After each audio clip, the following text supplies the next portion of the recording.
welcome to the annual Chamber Debate Community event, sponsored and supported by the Language Fund and the Standing Committee on Language Education and Research. I am Natasha, one of the English ambassadors at the HKFYG Leadership Institute, and I will be the chairperson and MC of today's event. All of our debaters today are the participants of Chamber Debate Club program from Gen Z Communication Studio of the English Alliance. They have received a 5-section virtual training program for debate beginner between April and May.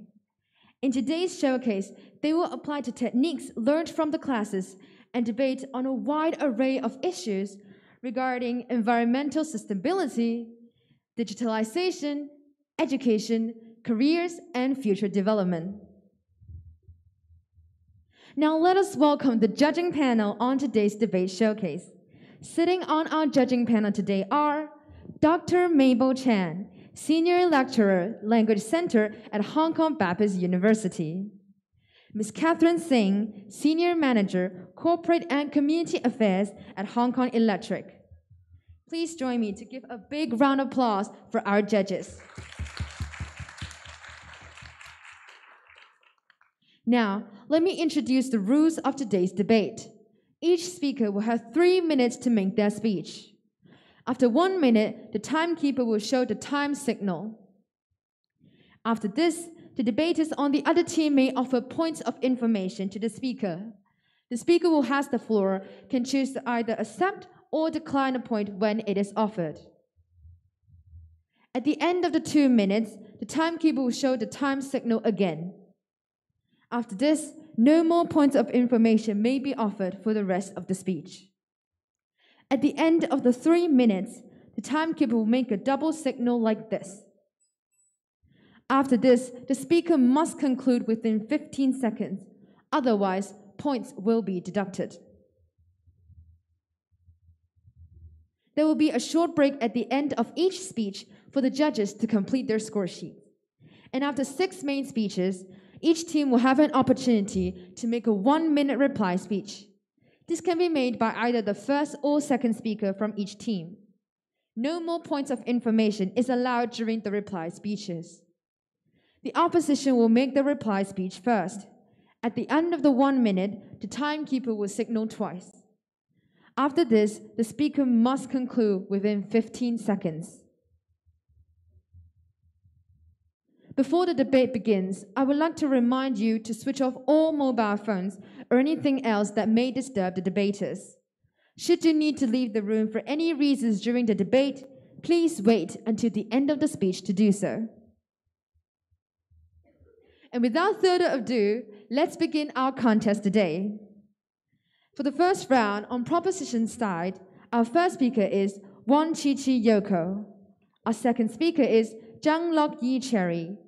Our third speaker is Wan Donna, and our reply speaker is Zhang Lok Yi Cherry. On opposition side, our first speaker is Zhen Zhongling Janet. Our second speaker is Ho Nga Chi Helen. Our third speaker is Chen Hu Ying Ella, and our reply speaker is Zhen Zhongling Janet. The motion for this round is, this House believes that environmental protection should come second to economic growth in developing countries.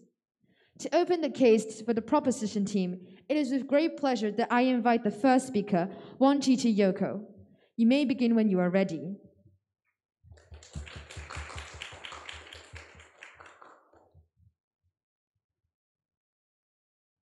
Good morning, Chairperson, ladies and gentlemen. Today's motion is the House believes that environmental protection should come second to economic growth in developing countries. We strongly support this statement. Our team now is that developing countries need a stronger economy. I'm going to talk about the importance of solving the problem of poverty and how economic growth reduces it. And our second speaker will point out how economic growth can provide better education and also the roles and responsibility for developed and developing countries. Our third speaker will sum up the case. First, let me define the motion. According to the Wikipedia and Cambridge Dictionary, we define environmental protection as the practice of conserving natural resources and the existing natural environment and to repair damage and reverse trends. Economic growth means an increase in the economy of a country or an area, especially of the value of goods and services the country or area produces. Thirdly, something comes second to something means the former is less important than the latter. However, it does not mean the former is not important. Finally, developing countries refer to countries with little industrial and economic activity, and where people generally have low incomes. Now I will begin my case. In developing countries, people generally have low incomes, and 107 of the countries are facing the problem of poverty. Starvation and contagious diseases are some of the negative impacts of poverty. According to the Maslow's hierarchy of needs, the physiological needs like food and shelters are the basic needs of people. Therefore, for developing countries, solving the problem of poverty is more important than environmental protection. How do you plan to protect the environment when your people are starving to death? The biggest driver of the elimination of poverty is economic growth. What's needed is economic growth that improves the income-generating opportunities of the poor. For instance, factories are set up and investments are attracted because of the low land rents and wages. Anywhere between 2/3 and 80% of the decline in poverty rates is due to this kind of economic growth. Take Peru as an example. Over the past couple of decades, good economic policies have led to developments of new opportunities. The poor in Peru now grow vegetables that are exported. That has translated into service and manufacturing jobs, or to move from subsistence farming to raising profitable products like asparagus. In conclusion, basic human needs must be fulfilled first, so today's motion must stand. Thank you. The first proposition speaker spent 3 minutes, 9 seconds.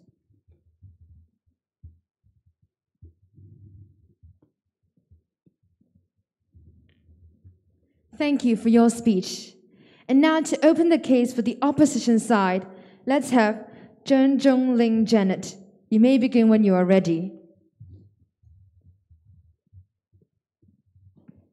Good morning, ladies and gentlemen. Our team strongly believes that environmental protection should come before economic growth in developing countries. Our team line is no environment, no economy. Before I begin, let me give some rebuttals. You said that we cannot protect the environment while growing the economy. But how can we grow the economy while hurting the environment? What we need is a sustainable economy. But a sustainable economy needs to protect the environment. That's why we can have a sustainable economy. As first speaker, I will talk about why this motion is unrealistic, unsustainable, and how global warming is affecting us. Our second speaker will talk about how focusing on economic growth first is harmful. Our third speaker will talk about the benefits of prioritizing environmental protection.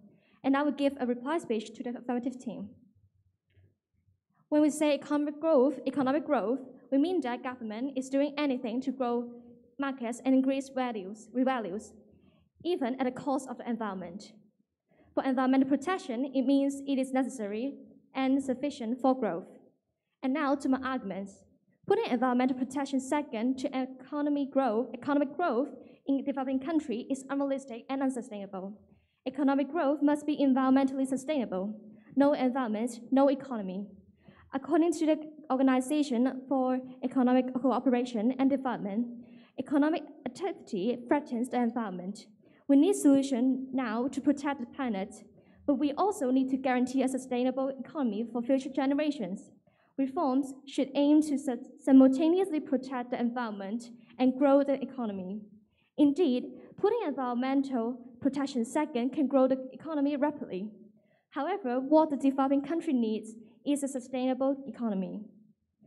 Global warming is affecting our daily lives. Global warming is urgent.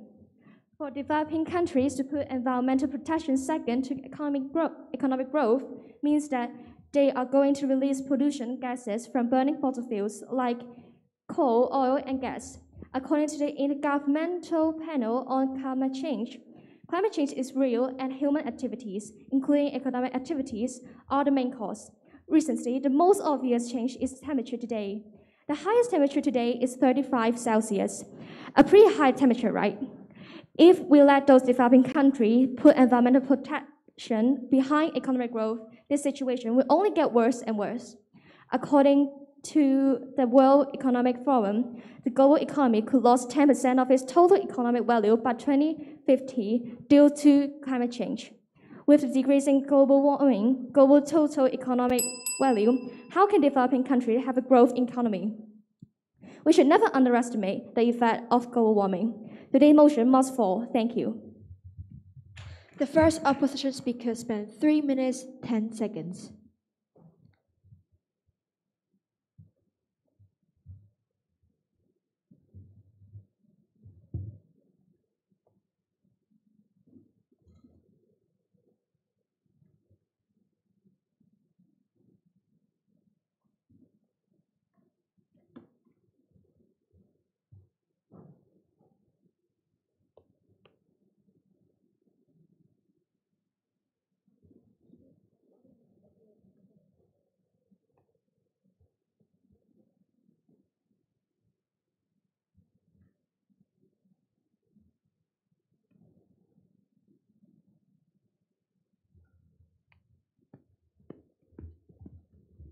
Thank you for your speech. And now to continue the case for the proposition side, let's have Zhang Lok Yi Cherry. You may begin when you are ready.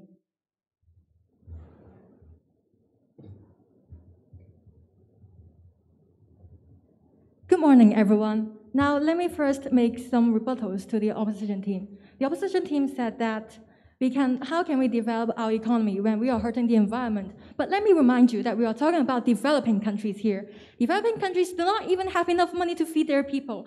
They won't have enough money or resources to protect the environment, as protecting the environment also requires a lot of money and resources.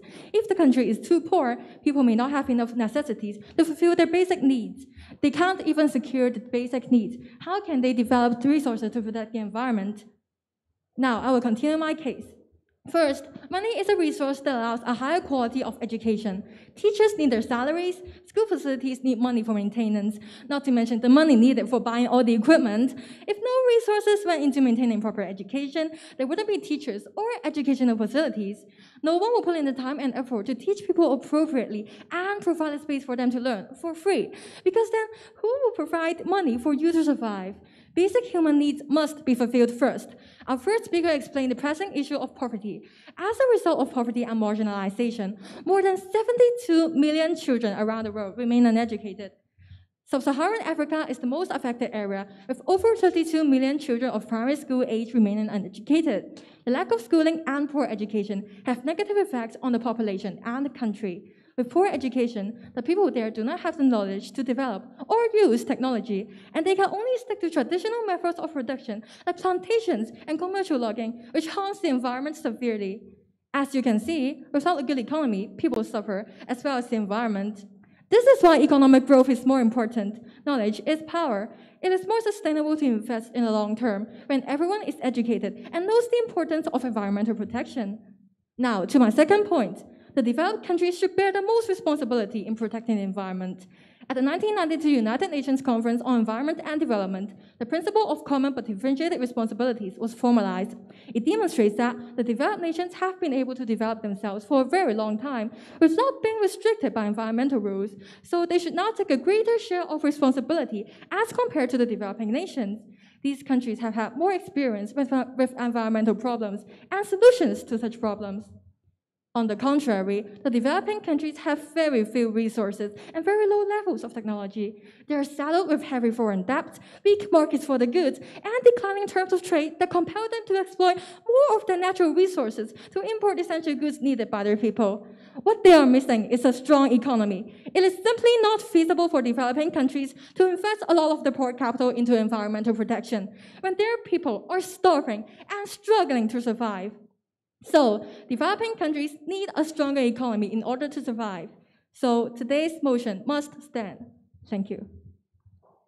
The second proposition speaker spent 2 minutes 58 seconds.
Thank you for your speech.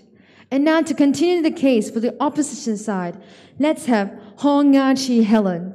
You may begin when you are ready. Good morning, everyone. Our team line is no environment, no economy. First, let me give some rebuttal. The proposition team said that we can provide a higher education level with growing the economy. But however, growing the economy first damage people's life. It will reduce the food supply, and with the needs of the daily life of the people is being damaged, how can we talk about education? Their food supplies are being affected.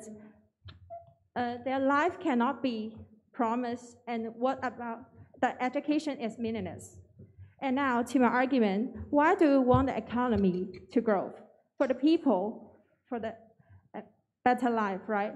But fossil fuel corporations are profiting from the continuous consumption of coal, oil, and gas, which are driving global warming to dangerous level. But the industry's behavior doesn't stop with greenhouse gas emission. This kind of behavior causes deadly air pollution. The World Health Organization estimates that ambient explosion to PM 2.5 polluting particle lead to around 4 million deaths every year. Roses always come with thorns. We can see that the economy is growing with the production of the fossil fuel corporation. However, meanwhile, the health of the people is being affected. If this situation happens, all the things we done to boost the economy become meaningless. To be frank, we all agree that putting environmental protection second can grow the economy rapidly. But as our first speaker said, prioritizing economic growth over environmental protection is unsustainable and unrealistic. And also, what the developing country needs is a sustainable economy. However, why do we need a sustainable energy? Those sustainable energy, for example, fossil fuels, are contributing to global climate change. In 2008 alone, the world emitted 30.2 billion tons of carbon dioxide from burning fossil fuel. This put the welfare of future human society at risk because carbon dioxide accumulation in the atmosphere is associated with the increasing in the frequency of heat wave, drought, and extreme weather events. And extreme weather events, especially flooding and drought, can harm crops and reduce yield. Climate change can disrupt food availability, reduce access to food, and affect food quality. It affects people seriously. For example, in 2010 and 2012, high nighttime temperature affects crop yield across the US. Prioritizing economic growth over environmental protection is affecting the people, and people are the foundation of a great nation and the economy. Therefore, today's motion must fall. Thank you. The second opposition speaker spent 3 minutes 14 seconds.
Thank you for your speech. And now to continue the case for the proposition side, let's welcome Juan Donna. You may begin when you are ready.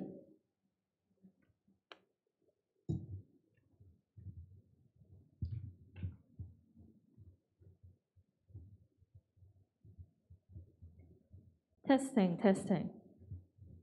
Good morning, everyone. I'm the third speaker of the proposition team. Our team line is developing countries need a stronger economy. Let me do some rebuttals. The opposition team has mentioned that the environment destroyed means our economy is destroyed, and you have raised some examples from the US. Please be reminded that the motion says it's developing countries, not developed countries. And also, they have mentioned that it is really unsustainable and unrealistic to develop the economy first, as this will destroy our environment and people's lives will be threatened. I do not agree with this, because when your people are starving, they will die too. When the economy is bad, they cannot get enough money to fulfill their daily needs. So I think that we should develop the economy first. At least we should let them survive with their basic needs. And also, they also mentioned that we should use sustainable methods and put environment first. And let me remind everyone that environmental protection also needs a lot of resources and money to do so. For example, developing green technology also needs a lot of money and technicians. And for instance, technicians are educated people, but education levels in developing countries are low because their economy is not good. So they don't even have the resources to have a good education system. So we need to develop the economy first, and then we can say something about the environment, because they don't even have the power to do so. So it's unreasonable. So let me reinforce our team's case. Our first speaker has mentioned that severe social problems like poverty should be solved first. And the way to solve it is to develop the economy. Our second speaker has mentioned that economic growth can improve education in developing countries. Both developed countries and developing countries have the responsibility to protect the environment. But developed countries should bear the most responsibility, as they have the ability and technology to do so, while developing countries may not have enough capital and technology to protect the environment.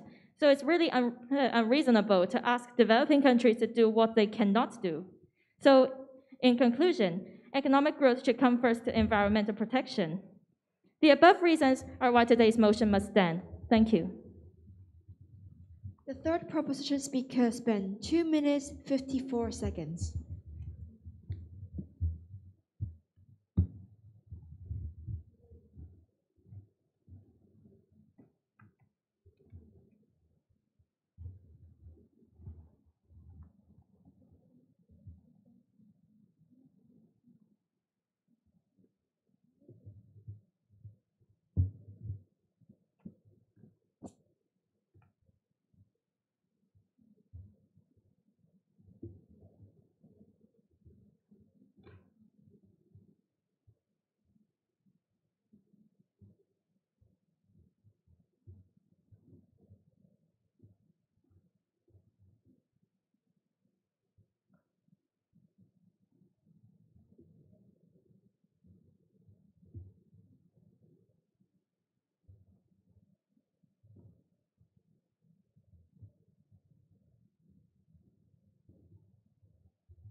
Thank you for your speech. Judges, please fill out the score sheets. And now, to continue the case for the opposition side, let's have Chan Hugh Ying Ella. You may begin when you are ready. Morning, ladies and gentlemen, Chairperson. Before about my, okay, before our speak, I'm going to talk about some rebuttals. I'm going to give you some rebuttals. You have talked that if we used to protect the environment, we have to use economy, so that we have to still burning some oil, so that it's going to be a vicious circle. Because if you want economy, we're going to boil some oils, so that it's going to be a irreversible damage already. If you said that you wanted to be having economy to protect the environment, but you are already damaging the environment, so that how can you using the economy to protect the environment again? It's ridiculous. And I'm going to talk about my script because of the preservation of the environment. It can make more country better, also can protect the health of citizens. On the contrary, only focusing on the economy will ignore the importance of environmentally friendly and harmful on the environment. At the same time, ignoring the quality of the environment will bring irreversible consequences, because the nature takes much longer to recover than the economy, so that the irreversibility of the environment cannot be ignored, such as rainforest. Many countries' deforestation happens so that they can have more areas to build factories. They have to use more than 10 or 100 years to come back. It has to wait a long time. If the environment is damaged, a lot of money will be spent on restoration and conservation, which will be detrimental to economic development. The United Nations Agency told governments, business, and charitable organization at a meeting that the world needs to raise another $700 billion to restore the natural world that has been destroyed by human beings. In addition, a good environment can be beneficial to economic development. It's win-win. For example, the environmental quality of a region can affect the investment intentions of overseas. For example, Honolulu Nation Park in Australia, it's a popular nation park. It is a good example that good environment can bring economy. So that's why you have to stop damaging the economy, the environment. At the same time, a good environment can also attract more foreigners to come to travel, sightseeing, and shopping, thereby bringing in money. In the long run, if foreigners are attracted by local quality of life and high-quality environment to settle in developing countries, they will be allowed to work locally, which will further bring the funds and benefit economic development. Therefore, failure to protect the environment will be detrimental to the quality of life of the people, let alone economic development. Today, this motion has fallen. Thank you.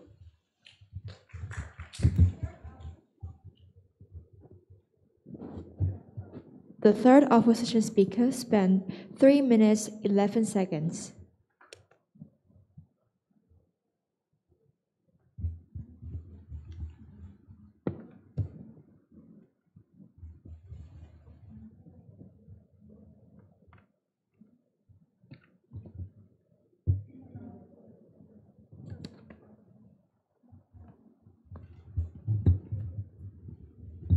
Thank you for your speech. We now move to the 1-minute concluding reply speeches. To deliver the opposition's reply speech, please welcome Jen Jungling Janet. You may begin when you are ready. Good morning, ladies and gentlemen. Allow me to reply to the opponent's argument. You said that we are talking about the developed countries. However, we are now talking about developing country. A developed country already have a sustainable economy. So we are talking about developing countries, not developed countries. And so what today's debate about? Do we need economic growth to keep people alive, give people jobs or food? The affirmative team tried to show that no money, then there's no environmental protection.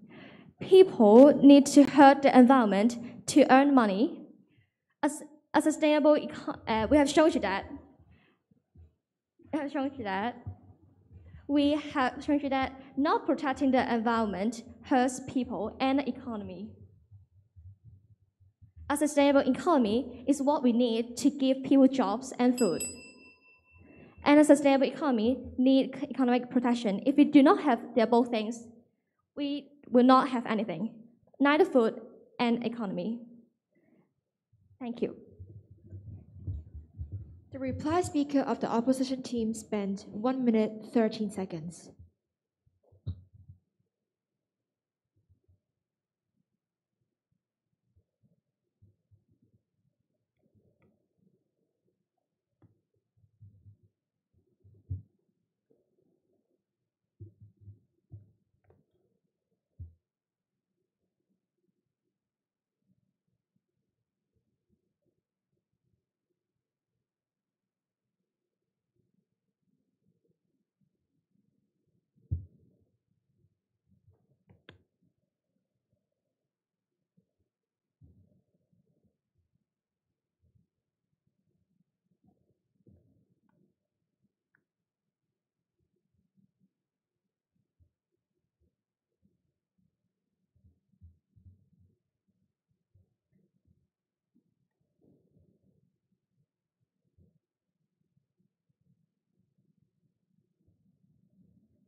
Thank you for your speech. And now, to conclude the case of proposition, please welcome Zhang Lok Yi Cherry. You may begin when you are ready. Good morning, everyone. The opposition side gave a lot of examples on environmental pollution, which we need to solve. Of course, we need to solve these environmental problems, but without economy, you cannot solve these problems, because where are the money needed to solve these problems? Economy should come first. We do not mean that the environment is not important, but when you develop your economy, you can protect the environment. The solution to reducing pollution is economic growth. A growth in the economy can reduce pollution in the long term. The Kuznets curve is proved by considerable number of evidence by John from New York Times. And also, the opposition side said that the economy needs the environment to strive, because we need to harvest the environmental resources to improve our economy. But that is just short-sighted. If the economy becomes more sustainable in the long term, why not we develop the economy first? Because if you want to protect the environment first, you need a certain amount of money and capital to do that. Also, on our third point, I mentioned that the developed countries can take on the greater role of protecting the environment, while developing countries focus on their economy first. So today's motion must stand. Thank you. The reply speaker of the proposition team spent 1 minute 13 seconds.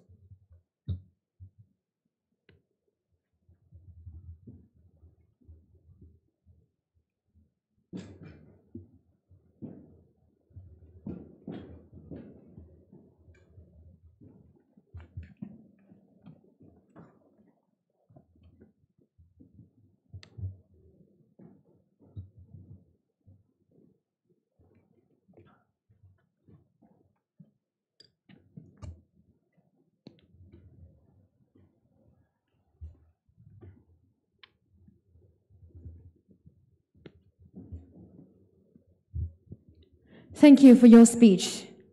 This is the end of the first round of debate, and we would like to invite all the judges to give our contestants some feedbacks. Will judges please share your comments? Okay, thank you. So firstly, I want to appreciate your effort, and I can see you have applied what you have learned.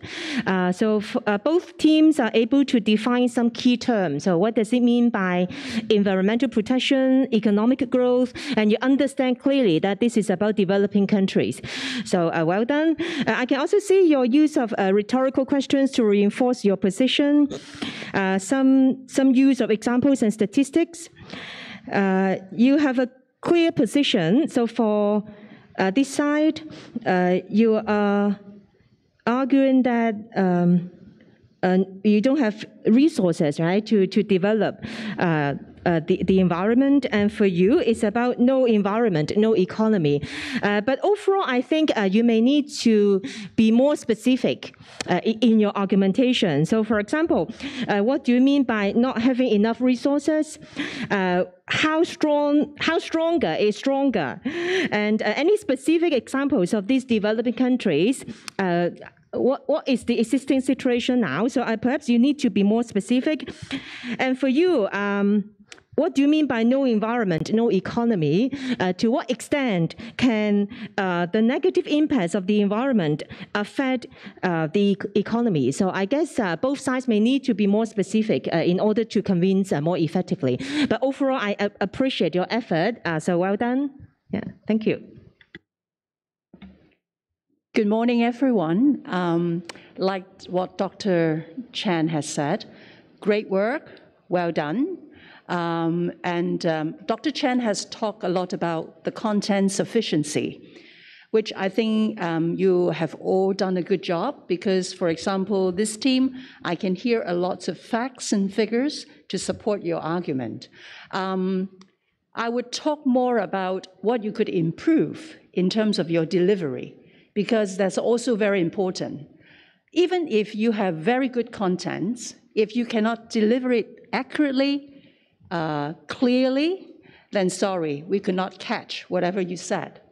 So for both teams, I think one of the things that you need to focus on is the speed of your speech. I know you all have a time constraint. That's why you need to hurry out all the messages. But if you just focus on hurrying out all the messages, in fact, none of these messages can be delivered clearly. So I think, first of all, you have to pay more attention to the speed of your speech. Secondly, today we're all wearing masks. So the voice, the volume, also the clarity of what you are saying is also very important. As I said, if you do not deliver your message clearly, no matter how good it is, we cannot catch it. So the speed, the clarity, the volume are all very important. Also, eye contact. Some of the team members here make very good eye contact with me because I try to watch you, because I try to understand what you said, understand more what you said, not just by hearing. So I deliberately watch how you deliver your speech. And this team, I think some of your members did very good eye contact. This team, you need to really improve your eye contact more, especially not to just read from your notes. You have to internalize what you're trying to say so that they become part of you instead of just reading out the messages. Internalization is also very important because first of all, you need to believe in what you said, right? You need to believe in what you said before you can convince others to believe in what you said. So internalization is very important, not just reading out from your notes. Eye contact will make your messages much more convincing, and people can understand more by looking at you. So these are all the areas in terms of presentation, in terms of delivery, that I think you could all improve. Also, intonation. You can also read from your notes, but not very, very statically. You need to really add the diversity to attract people to listen to you, because you need to capture their attention when you are saying something. So intonation is also very important, not flat as this, that no one will listen to what you say, okay? Also, you need to highlight your key messages. This team is very clever. I think you are very good in setting a tagline, no environment, no economy. That captures my attention immediately. But as Dr. Chan has pointed out, you need to substantiate your statement by pointing out the key messages. Why do you think there's no environment, no economy? But you are very clever in giving a tagline, because nowadays people don't like read long messages. They need punchy, they need catchy phrases to really remember. So at the end of the day, even if I can't remember what you say, I remember your tagline. So that's already one very successful tip in communication. Key messages, key taglines. I think that's all what I would like to say. Thank you for the valuable I will comments. save some for at the end of the presentation. Otherwise, I won't have anything to say. Okay, well, thank you anyways for your valuable comments. The first round debaters may now return to your seats, and the second round debaters, please come in.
Let's start our second round of debate.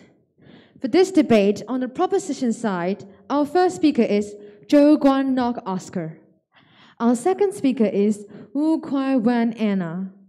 Our third speaker is Chai Ting Six Sunny. And our reply speaker is Zhou Guan Nok Oscar. On the opposition side, our first speaker is Tiana Daisy Yip Chi Ki. Our second speaker is Wang Wyman. Our third speaker is Hong Ling Q Kathleen. And our reply speaker is Wang Wyman. The motion for this round is, this House would prioritize money over passion when choosing a job. It is with great pleasure that I invite the first speaker of the proposition team, Zhou Guan Nok Oscar, to open the debate. You may begin when you are ready.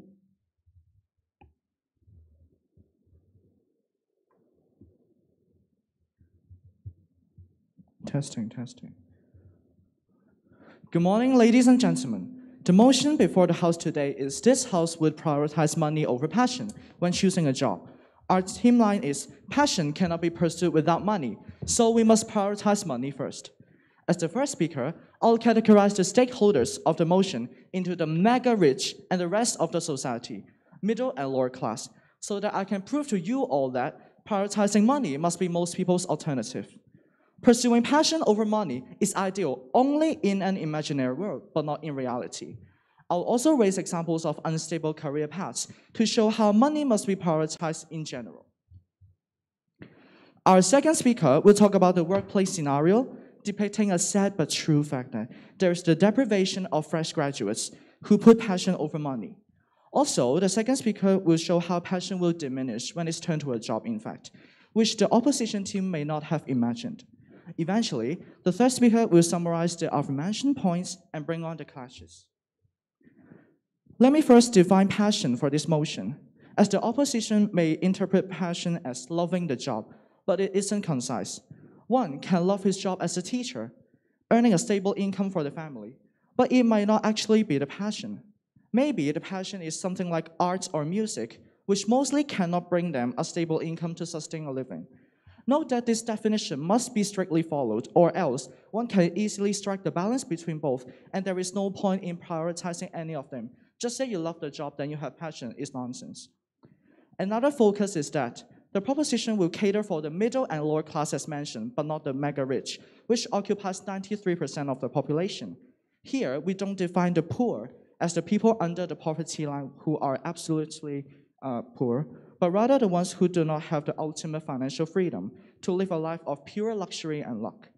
On the other hand, the mega rich have nothing to do with this motion, just because they don't have to choose between money or passion. Money is no concern to them. So even if the side opposition proposes an ideal world where everyone has the opportunity to do whatever they want without a worry, they still lose the debate, as we have proven that everyone they talk about is a very small minority, but not the majority.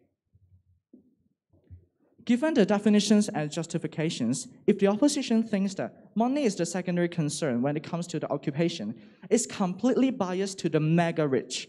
For instance, a son of a millionaire can easily pursue a dream of having his own business because he can fail multiple times without going bankrupt. However, the ideal situation is not the case for the rest of the society, as we define 93% people.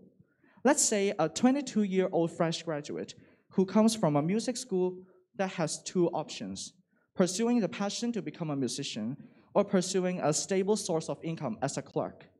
Be reminded that he comes from a poor family which solely depends on his source of income for life maintenance when his parents retire. Here's the question for the opposition side. Can anyone take the risk to become a musician rather than a clerk when they are not only responsible for their own life but also for their families? The answer is apparently a no. This example proves clearly that pursue money over passion can be the only alternative for the relatively poor ones, which we define 93% of the people, when we cater for the vast majority as mentioned. The conclusion is that the overwhelming majority cannot take the risk, while the scarcely significant minority of the rich can. And because of all reasons above and the many more to come, we are very proud to propose that today's motion must stand. Thank you. The first proposition speaker spent 3 minutes 49 seconds.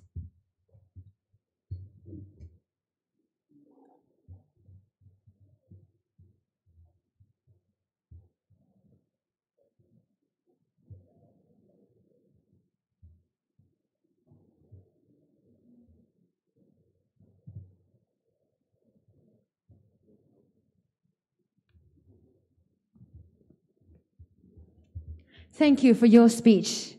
And now to open the case for the opposition side, please welcome Tiana Daisy Yip-Chi Ki. You may begin when you are ready. Testing. I will start in 3, 2, 1.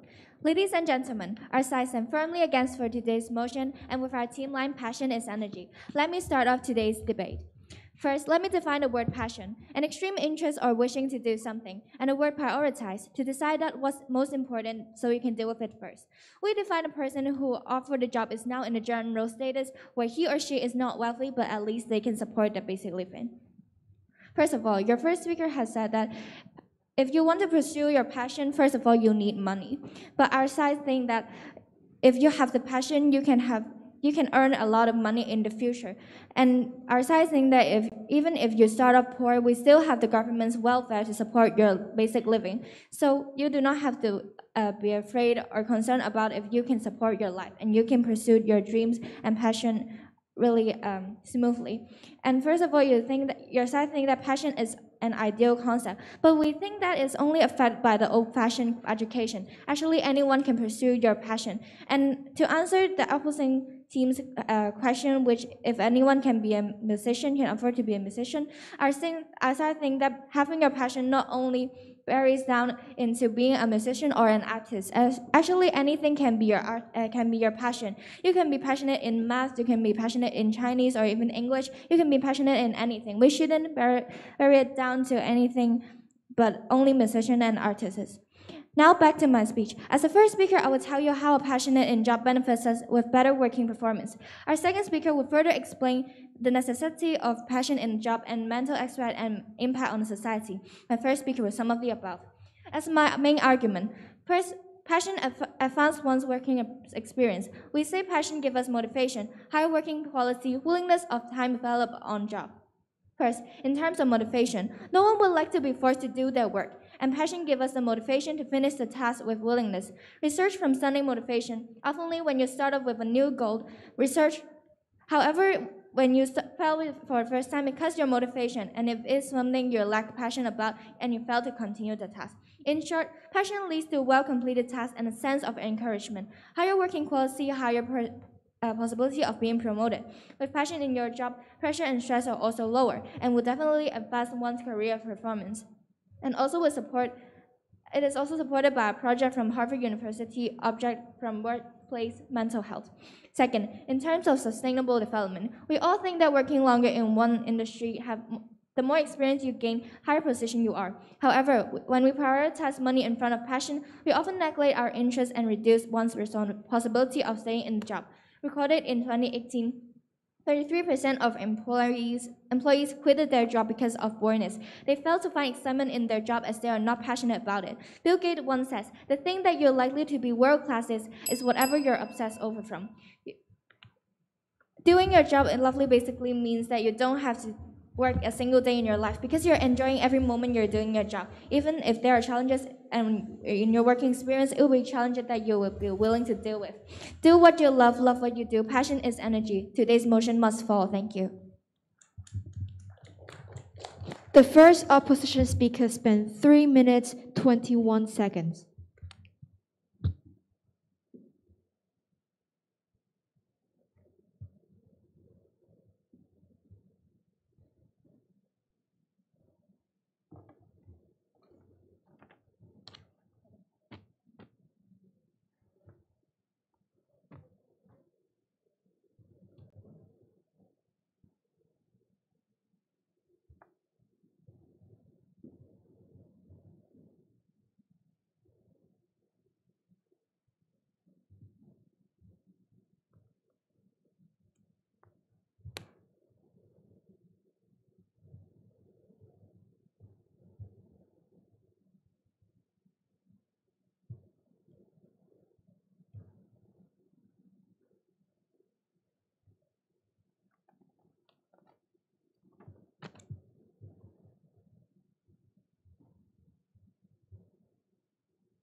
Thank you for your speech. And now to continue the case for the proposition side, let's welcome Wu Kwai Wan Anna. You may begin when you are ready.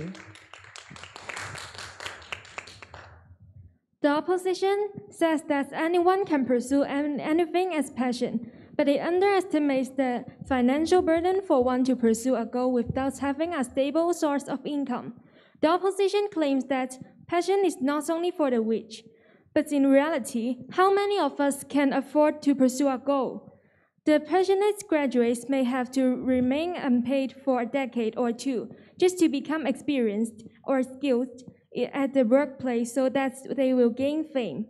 How unfavorable the financial problem can be if passion brings nothing to give financial support for prolonged time is unpredictably huge.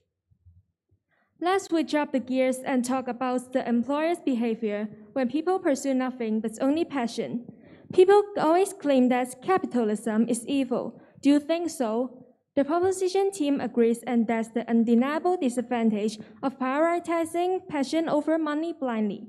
Pursuing passion without caring about money is a prevalent phenomenon among young aspiring fresh graduates, which is the rationale of why employers exploit them owing to the competitive market. That is to say, even though fresh graduates are deprived of an unfavorable wage, there are still a bunch of fresh graduates craving for the job. This leads to a relentlessly unfair conditions to labor. For instance, a prolonged internship like 5 years. The examples are everywhere. The boss may give a passionate trainee too much work, which may even be more than any employee of the company. When the trainee refuses to deal with the workload, the boss will then threaten the premature fresh graduates, declaring the loss of job opportunity if he doesn't obey the command. Then the graduate, who deems that passion is the most crucial, will have no options but to be deprived on a day-to-day basis. All they are working for are their bosses, but not themselves. Here comes another problem. Given the undesirable workplace situation, they will lose their pure passion because the utopian world they have always imagined has been destroyed by the cruel reality. As a result, this may lead to a worse situation that they can only earn a little money. Worse still, the passion cannot be kept out, but on the other hand will be diminished. All that said, both money and passion cannot be retained when one prioritizes passion over money. Then why don't we just choose a well-paid job instead?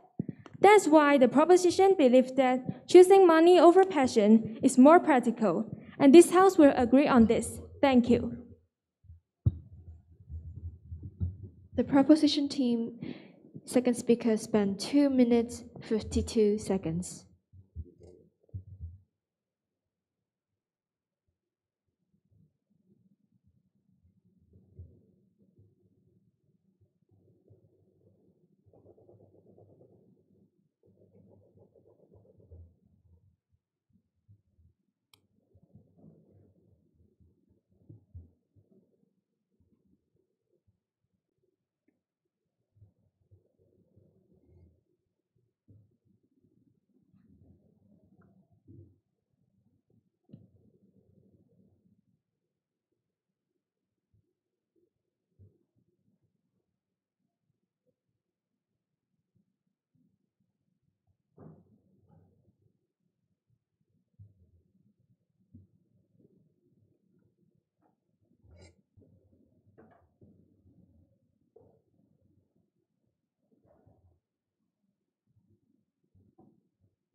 Thank you for your speech. And now to continue the case for the opposition side, let's welcome Won Wyman. You may begin when you are ready. I will start in 3, 2, 1. Ladies and gentlemen, our side stand firmly against today's motion with our team line, passion is energy. Rebuttal first. Our dear opponents have over-focused on passion that they can only be towards aspects like art and music scene. But the fact is, earning money can also be a passion. To the point that passion is not affordable. Yes, it's true that money is important to make a living. However, prioritizing money over passion is no way to make the case better. As we have explained, without passion, you are only working as a machine. Without motivation, people get lower working quality, and there is lower chance that they get promoted. And the result is they can never leave the situation. Therefore, even for the grassroots, prioritizing money is idealistic. They can never change the condition in that case. Not to mention, under a fair system, the government provides welfare to whomever is needed to ensure they have a fair opportunity to do what they like. Therefore, this point falls. As my main arguments, passion advances one's mental well-being. Psychologist Dr. Roberts refuted that being passionate for a given activity leads to a higher level of psychological well-being. There's no arguing place that passion makes us happier. In the workplace, it is even more significant. With passion, we are in an active position. Our job is not only a tool to get money, but pursuing what we desire. And that's what my first speaker explained. Passion improves one's working quality with a higher chance of promotion by providing motivation. In that case, passion gives us a sense of purpose. We are not just working for our boss, but our future. From Harvard psychologists, there's even evidence that most people who pursue the careers they like, they earn more due to their upward motivation and positive mental situation. However, when we make money a priority, undeniably, we are more stressed. Although we can still get relaxation through entertainment, it doesn't last for long. After a few days, you get back into an orphan. Passion first as self-love is regarded by the Harvard study as a key to long-term happiness. Further, it shows only passion in work can achieve sustainable career development with better mental status and benefits, such as higher working performance rates by my first speaker. Second, today's motion leads to a money-oriented society. Not hard to imagine, when the majority makes money first priority, they simply select the same kind of industry and position to work in, which get the highest pay, such as the commercial industry. Society diversity is fixed. Society mobility declines. People are careless and less productive. A vicious cycle is created. As a result, the creative industry shrinks. Stress level ever increases, and society faces a lack of improvements and breakthrough. Ladies and gentlemen, one argue money is important for making a living, especially under ever-increasing inflation or living costs. However, making it a priority doesn't make the case better. It is idealistic. At first, it gives you more money, but at last, without your passion in work to get good working performance and being promoted, you will only stand step there. Therefore, not only does passion bring you happiness in a sustainable manner, it helps you with your career, and today's motion must fall. Thank you. The second opposition speaker spent 3 minutes, 9 seconds.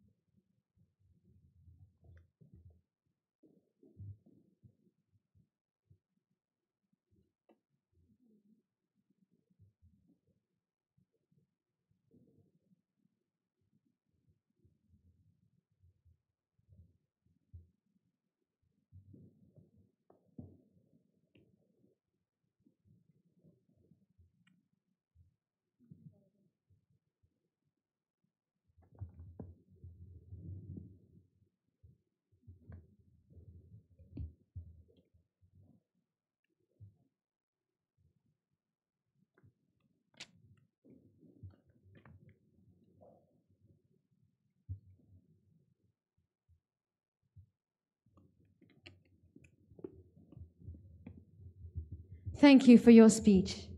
And now to continue the case for the proposition side, let's welcome Tai Ting 6 Sunny. You may begin when you are ready. Testing. Okay, 3, 2, 1, go. The opposition says that only focusing on money is too realistic. Without passion, the person cannot be motivated, and it's even exaggerated that he will live a meaningless life. That is not a valid claim because living a meaningful life is not equal to pursuing money while ignoring the responsibility to take care of family. Taking up the role to support the family is also a vital meaning of life, which can only be done when money is first considered, or else it will be selfish and reckless. Besides, though people may try to strike a balance between money and passion, it's no more than a flimsy hallucination because, in general, we can only choose to retain one of them, and money will be the absolute answer. In brief, there's a risk of having nothing left if one chooses passion over money. Even if this worst case doesn't occur, money is still first considered for the majority. As my first and second speakers have mentioned, poor people are who we need to cater for. It is not practical to claim that one should recklessly pursue passion without comprehensively evaluating the risk. Any adult have to be responsible for their family, especially when their family is highly dependent on their stable source of income. Let us bring on the clashes by examining the outcomes of two options, whether prioritizing money over passion or not. If we prioritize passion over money as the opposition deems a better approach, the worst case is obviously having nothing left. But how about the best case? In fact, the best case is that the quality of life cannot be upgraded because the financial pillar of the family irresponsibly pursued his dream by tolerating a lower income. Oneself is satisfied, but the family is not. On the other hand, prioritizing money over passion is clearly a better option because in its first case, meaning that the person doesn't actually like the job, but he has a relatively high income, which serves for enhancing quality of life. For the family, which is a higher contribution to the family more practically. Who wins? This has to be the proposition. The third proposition speaker spent 2 minutes, 28 seconds.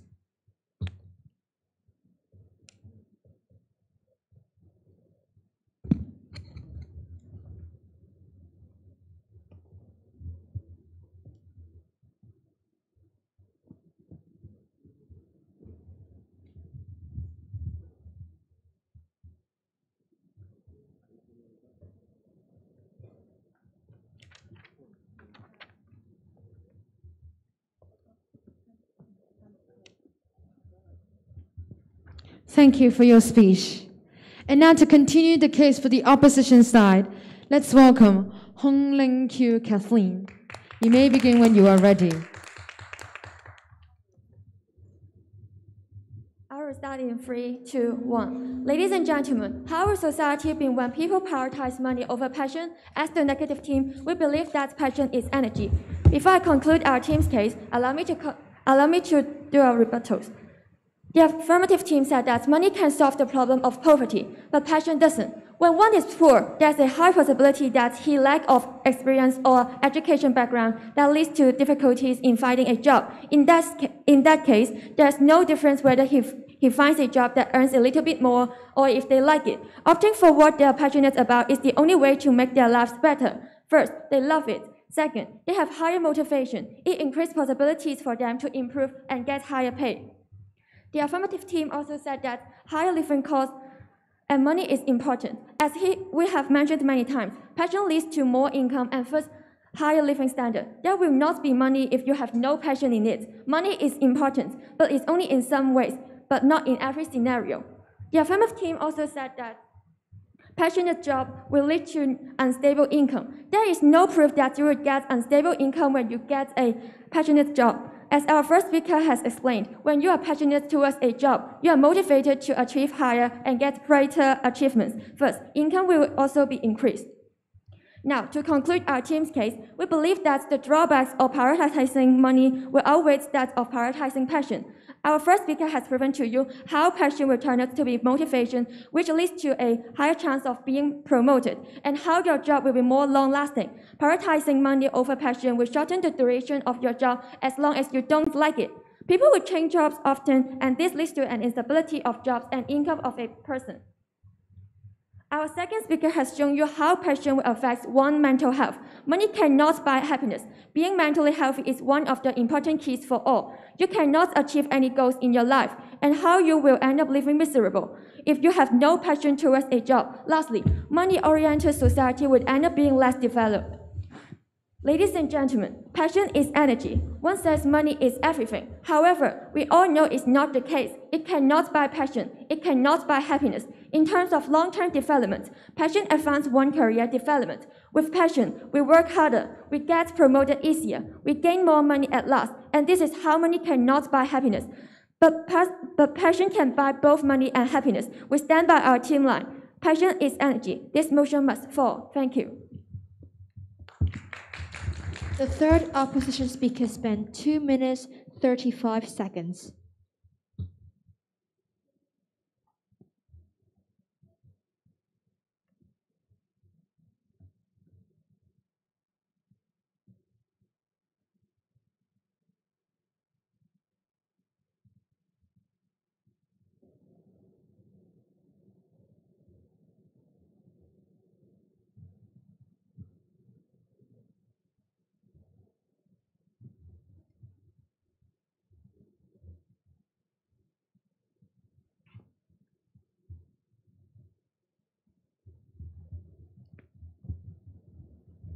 Thank you for your speech. And now we move to the reply speech section. To deliver the reply speech for the opposition side, let's welcome Wong Wyman. You may begin when you are ready. I will start in 3, 2, 1. Ladies and gentlemen, first, our dear opponents never reply to our long-term development. Instead, they agree that prioritizing money over passion is only worse in the first moment. In the world we live in, money is necessary, but that doesn't mean that it must be our first priority when choosing our job. With passion, you do better and work your way up faster with your job. So instead of following the money, following your passion and giving your career a boost is a better and wiser option. The main clash in today's debate is whether prioritizing money over passion will help with one's career and living. The prophet has made it the reason why people should prioritize money over passion in an ever-increasing living cost world and taking care of family. However, as explained, how it is idealistic and only for short-term development. You get higher pay at first, you lose your direction, upward motivation, mental health, you won't improve, you step there, and the money you first made is not as adequate as it was. Therefore, making passion a priority is the only key to achieve long-term development, no matter for oneself or for a family. Money is only there as a tool in a trade, but passion is energy. Allow it to be your purpose, and it will one day become your profession. You are happy, and you are you. Thank you. The reply speaker of the opposition team spent 1 minute, 9 seconds.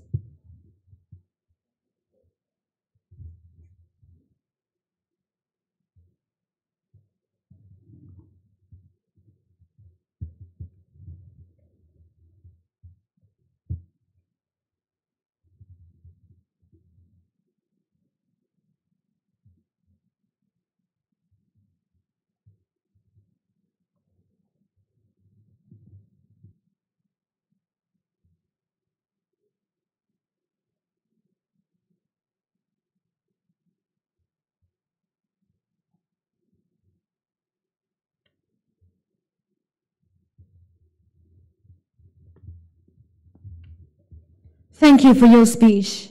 And now to conclude the case for the proposition side, let's welcome Joe Guan, not Oscar. You may begin when you are ready. 3, 2, 1. Here comes the final summary of the debate. The opposition says that everyone can pursue anything as passion, but the first speaker took examples from stable career paths like teachers, which are rare. Given that a balance between enthusiasm and money cannot be attained in general, the proposition believes that the majority of people cannot take the risk to pursue money. When we choose money, we can guarantee that money chooses us, but that's not the case for a dream. So the theme line of the opposition is passion is energy, which enhances the job quality and leads to optimistic career prospects. It's just a mere theory or examples from the utopian world, which our side raised omnipresent examples like labor deprivation. If we spare no effort to pursue the goal, it may not respond accordingly. Thus, for the majority of people, it's inevitable that we must choose money over passion. When we examine the motion by taking realism into account, the proposition team has won today's debate by being practical and genuine, but the opposition is arguing on something imaginative or miraculous, which has a much less likelihood to take place. And that's why today's motion must stand. Thank you. The reply speaker of the proposition team spent 1 minute, 2 seconds.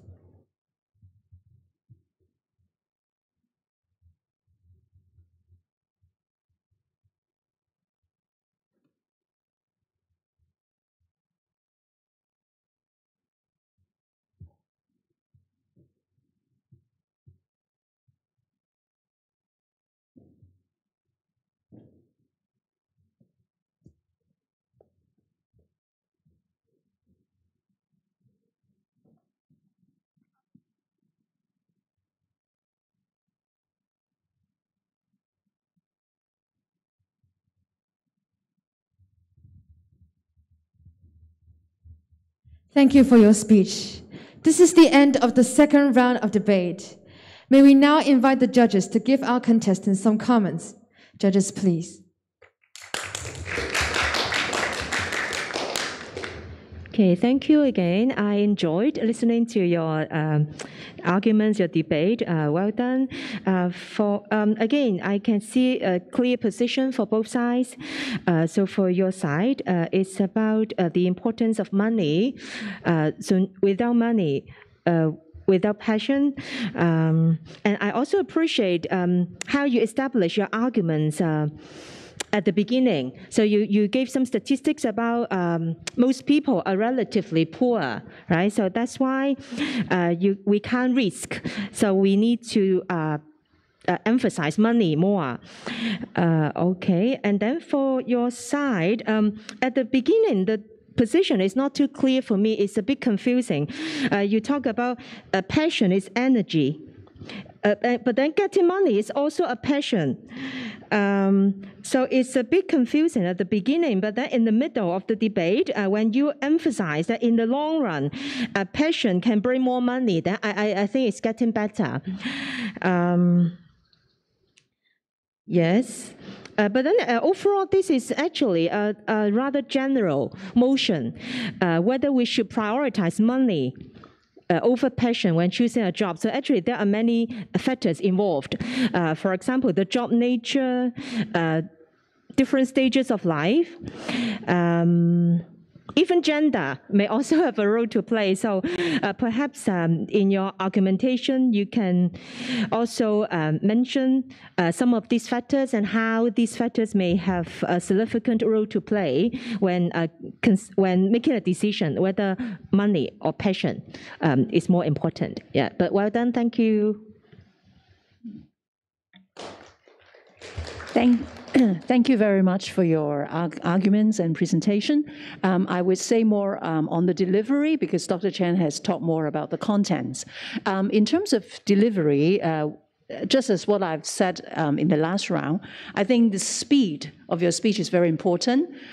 This round, I can see that the speed is much better. So you can deliver your message much more clearer. This is very important. And secondly, I also appreciate the use of short sentences and catchy phrases if you keep on saying long sentences, it's very difficult for people to get really what you say. But catchy phrases, short sentences in this kind of debate can really help to catch people's attention and make people understand more of your key messages. So use of short sentences. But I would like to remind you to have more pausing when you deliver your speech, so that you have some space for people to really understand what you say. Instead of just reading through all your notes nonstop, it's really difficult for people to understand. And in terms of eye contact, I also appreciate a lot of your speeches are delivered with good eye contact, but I would also expect you have more energy, especially when you try to emphasize your key messages and bring out the highlights of your messages. You may need more energy when you deliver them. That's all I said, but well done overall. Thank you. Thank you for the comments. Now the second round debaters may return to your seats, and the third round debaters, please come in.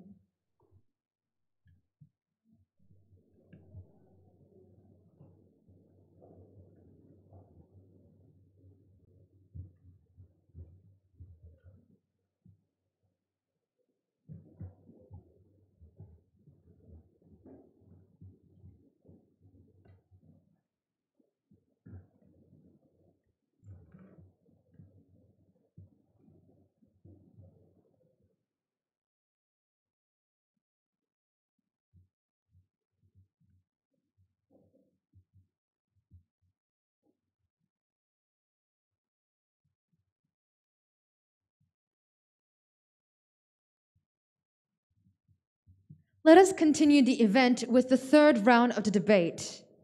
In the proposition team, our first speaker is Hei Man Matthew.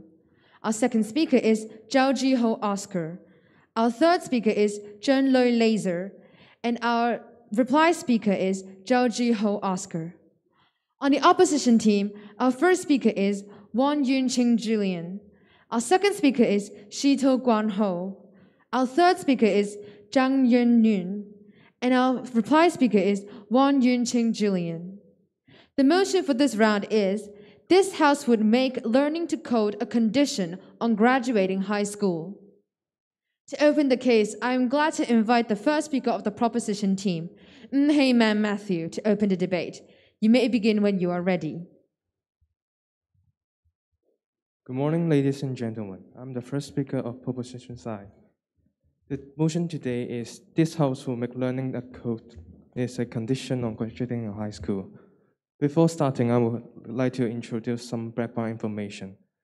The development of this world have become trend in internet technology, and it's become a new kind of language and in internet. If you travel to some other country, you will use the English language, or you will use some basic words of the language. So is it important when you know how to cope when you are surfing the internet? First of all, let me introduce the most important benefits of learning to cope.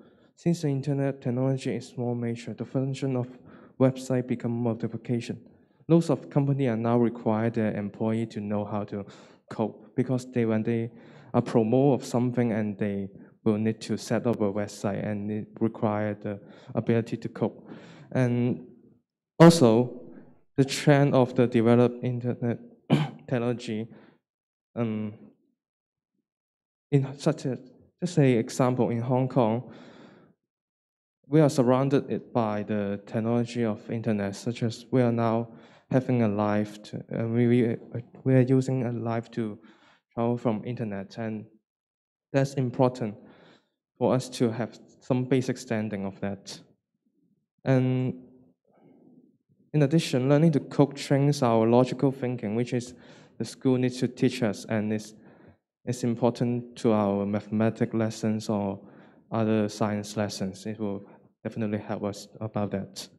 And secondly, someone will claim that the pressure of the student is already high. If we still need some learning to cope condition on graduating high school, will increase their pressure.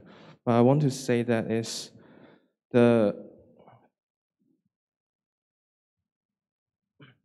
I want to say nowadays in Hong Kong there is a STEAM education that including programming, a calculator. It's also a kind of code.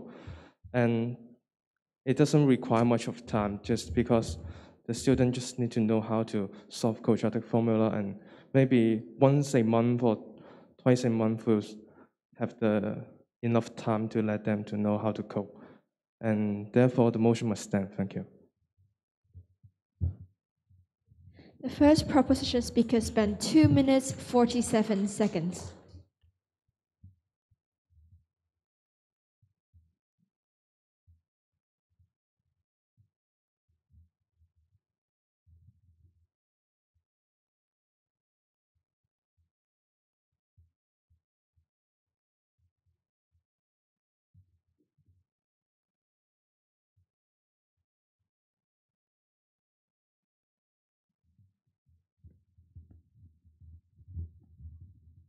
Thank you for your speech. And now to open the case for the opposition side, let's welcome Won Yun Ching Jillian. You may begin when you are ready.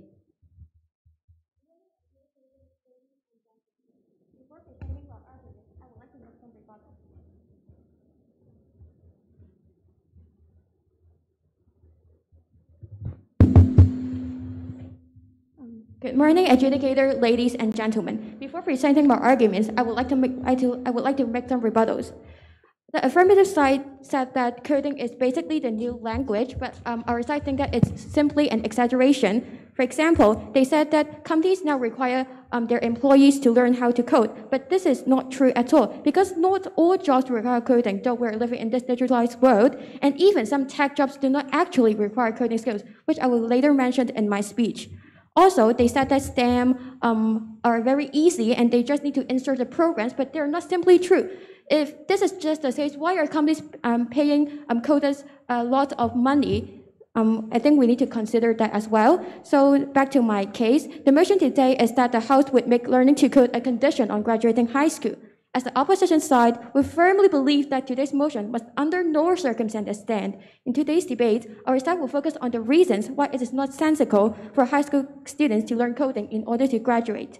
As the first speaker, I will explain the reasons in the career aspect, while our second speaker will focus on the importance of choice. Lastly, our third speaker will make rebuttals. Our team line is that mandatory coding is not necessary for high school graduation. Firstly, coding provides no tangible advantages to a high school student's career path. The reason why people suggest students should learn coding in high school is because they believe that coding is beneficial to career development, that if students are equipped with coding skills, they will stand up from the crowd and become strong employees. The fact is that though we're living in this digitalized world, there are some jobs that do not require coding skills. For instance, teachers, lawyers, doctors, and so on. To many dismay, a doctor makes 3 times more money than a coder, justifying that coding is just a valuable skill, but not a must-have one. What's most surprising is that even some tech jobs do not actually require coding skills. For example, software product manager, product marketing manager, and graphic designers. Most importantly, even when students are equipped with coding skills, we cannot ignore the fact that the IT industry is constantly changing. The coding skills that high school students learn may not be relevant when they enter the workforce. If the information is outdated, their coding skills may not be applicable to their career. Also, the difficulty of becoming a coder is beyond your imagination. What coders face every day is problems they've never encountered before. Given that, schools still ask students to memorize the solution of their coding books. Merely following the book, not only will it limit students' creativity, it will also hinder students from learning problem-solving skills. Instead of becoming a pro in coding, they lost the 2 most indispensable skills of coding while coding. How ironic is that? Coupled with the fact that students will be unlikely to learn coding with a deep understanding due to their hectic learning schedule, there is no point and it is impossible to make coding a condition for high school graduation. Therefore, the motion must fall. Thank you. The first opposition speaker spent 2 minutes 47 seconds.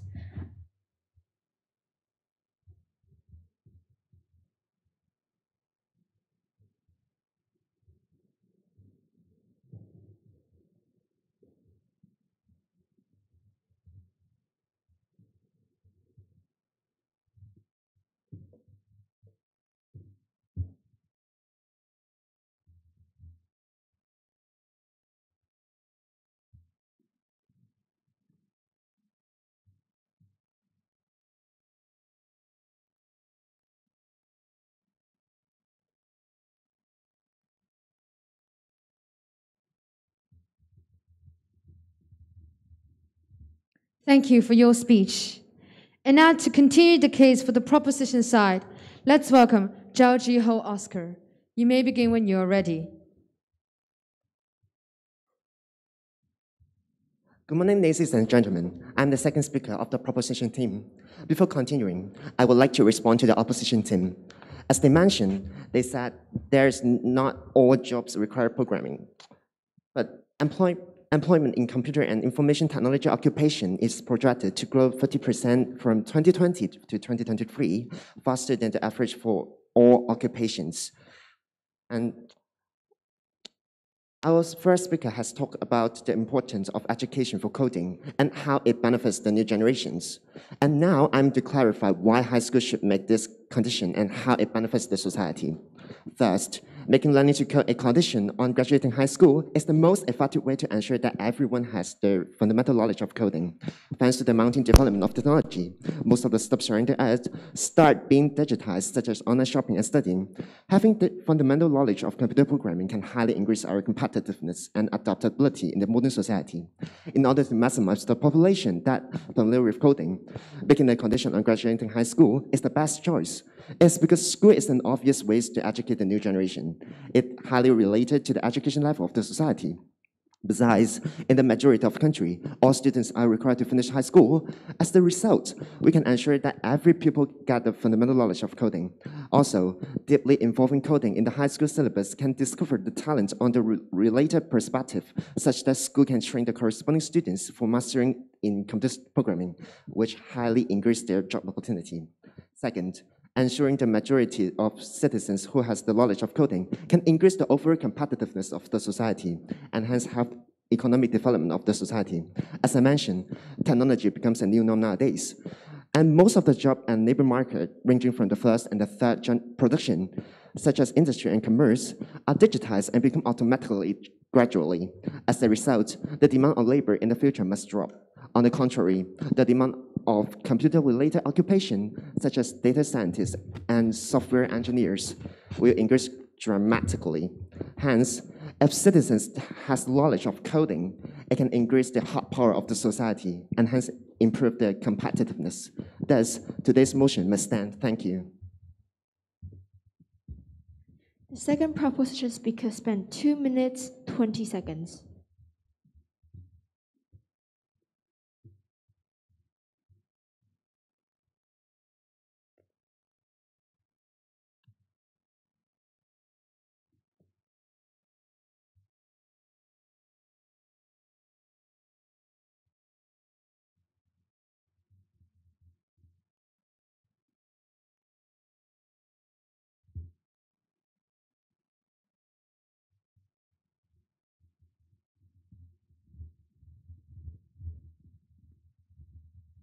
Thank you for your speech. And to continue the case for the opposition side, let's welcome Jido Guanho. You may begin when you're ready.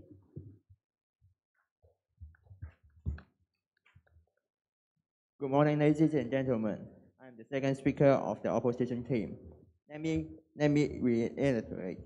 Our team thinks that mandatory coding is not necessary for high school graduation. Before moving on my speech, let me make some rebuttal first.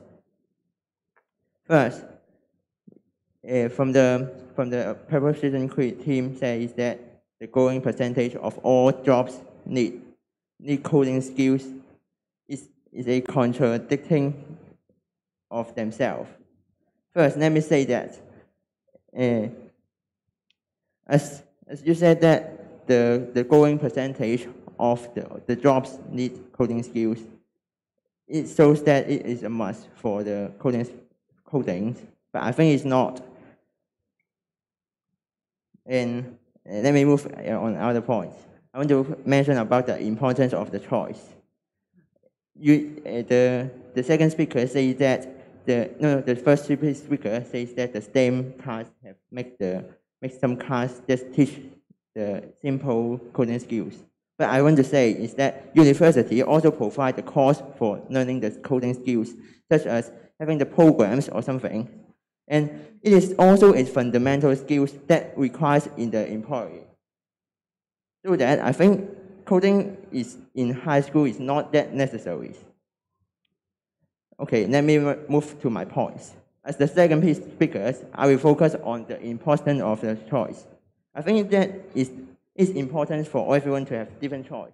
Just like having different subjects, learning in different pace or different pace. While the affirmative claims that it will be a must having skills for the students to have it in their employment. I want to say that is that although our society is becoming computerized in the future, however, as economic laws suggest, there will be increasing the demands in coding, but it will not be unlimited. Therefore, with this in mind, isn't it better to attract people who are truly interested in the coding? In a case in a point is that Michael Kaiser, CEO of Impact Brewing, he once said that one of the factors attributing to his success in coding is because of his parents. As his parents allowed him to code, he coded joyfully, and it is just by their will, just by his will. This once again a proof that we should allow students to have their own choice to learn skills of the coding. Learning coding should not be a must for graduations, as no everybody is interested in coding. We need to ensure that the people who learn coding is a must. No, the people who learn coding is interested in the subject. Therefore, it's wiser to give students the resource and the choice to let them choose their pathway, and restrict them other than restricting them to learn the coding. On the other hand, it can prevent the resource misallocation of the schools by asking their will. Rather than forcing the students to learn, I think it's more wise to do this, and it is more efficiency for the students to learn code by their will. Therefore, with this in mind, today's motion must fail. Thank you. The second opposition speaker spent 3 minutes 41 seconds.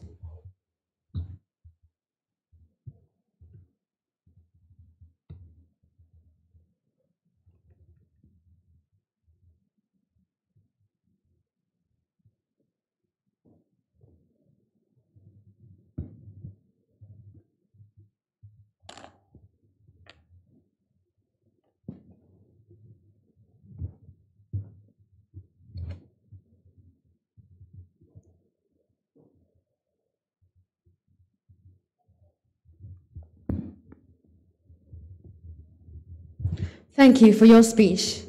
And now to continue the case for the proposition side, let's welcome John Loy Laser.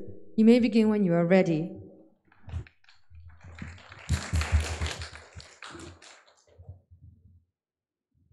Testing, testing. Good morning. Good morning, ladies and gentlemen. Please allow me to respond to the second speaker of the opposition team before continuing. Your side have said that choosing to code is not necessary for graduating high school because the right of choice is important for every student. But I want to say is that why we need to learn math and liberal study, it might not help our career as well. Because then why we need to learn math and liberal study, this is because math and liberal study can develop our ability comprehensively. Liberal study can make us learn more around the world. Let me back to my speech. First, learning to code, a condition on graduating high school, ensures that every student, and later the whole workforce, to acquire coding experience and rudimental communication technology abilities. Through this, we can build the cornerstone of developing a technology-oriented smart city. Cities like Singapore, Seoul, even our neighboring city, Shenzhen, are world famous with their high-end technology.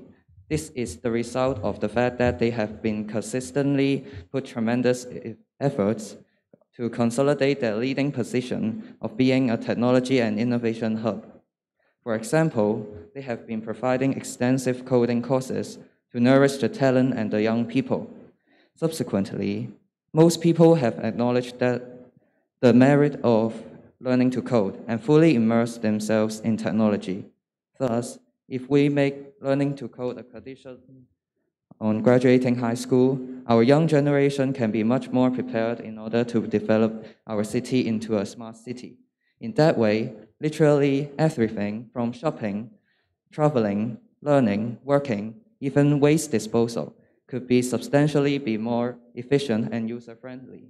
Hence, making learning to code a condition on graduating high school can make our city more livable and even could let us to have more leisure time or personal time, allowing everyone to pursue their hobbies and aspirations.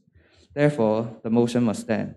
Secondly, making learning to code a condition on graduating high school can create a healthy and constructive ambience of learning technology.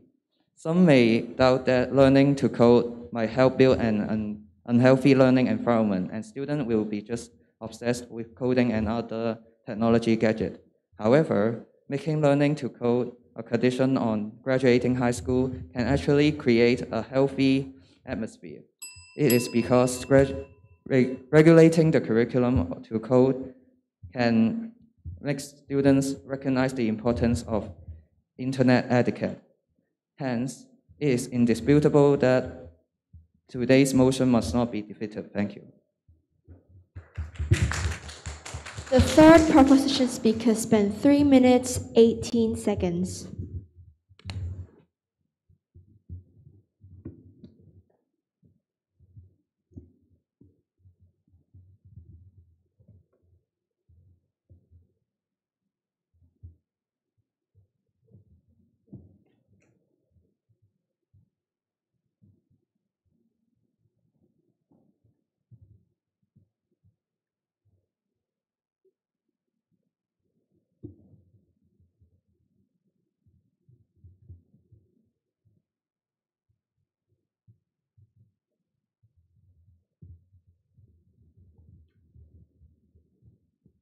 Thank you for your speech. And now to continue the case for the opposition side, let's welcome Zhang Yan Nun. You may begin when you are ready. Testing. Good morning, ladies and gentlemen. As a first speaker, today I will summarize the debate and explain why mandatory coding is not necessary for graduation. First, I will rebut the other team's arguments, and then I will reinforce my team's points and explain why they still stand at the end. The affirmative team has continuously stated that learning to code can develop analytical thinking skills, and it is beneficial to learning. More and more advantages of coding is mentioned, but what criteria has been used? Are you sure that universal high school students will accept it? Undoubtedly, the local education system emphasizes practical subjects. However, learning to code is no longer the only path to develop students' problem-solving skills. Liberal studies has been incorporated into the senior secondary curriculum over 10 years, which can also train students' rational and critical thinking. If learning to code is as essential as our opponent said, why is mandatory coding still not to be implemented right now? Coding brings repetitive benefits with liberal studies, so it is obviously unnecessary, and all advantages need not be considered.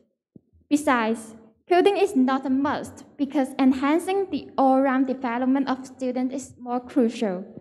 As our first speaker and second speaker mentioned, coding provides no actual benefits to students. Students' career path, and it limits students to choose their pathway. In this years and age, people always place an undue emphasis on academic performance of students. So it is believed that most of the students are under a myriad of pressure. We should by no means ignore that many students have difficulty in learning or they are uninterested in coding. Actually, coding is extremely complex. It might become a burden and barrier to learning. Unfortunately, when those students fail to fulfill this condition, will their graduation be postponed? If yes, it means that this additional policy is unfair and it will waste some students, such as varsity athletes and art students' time. Is there a lack of paths for underachievers in coding? I don't think so. Why don't students spend their time doing what they are really interested in, instead of being forced to learn to code? This enforcement invades our freedom. Right-thinking humans will not agree to this abnormal and illogical proposition. Therefore, the mandatory requirement of making learning to code a condition on graduating high school should be reconsidered, and this motion must fall. Thank you.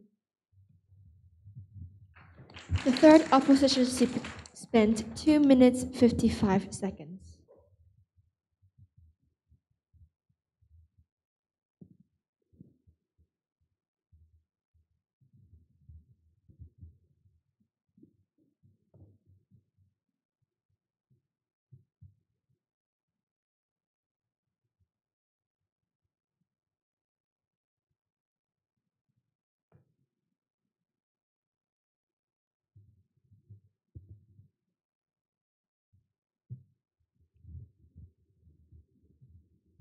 Thank you for your speech.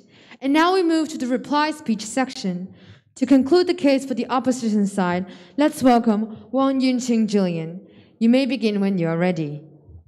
Yeah, it's been quite a debate, and let me end it by summarizing our team case.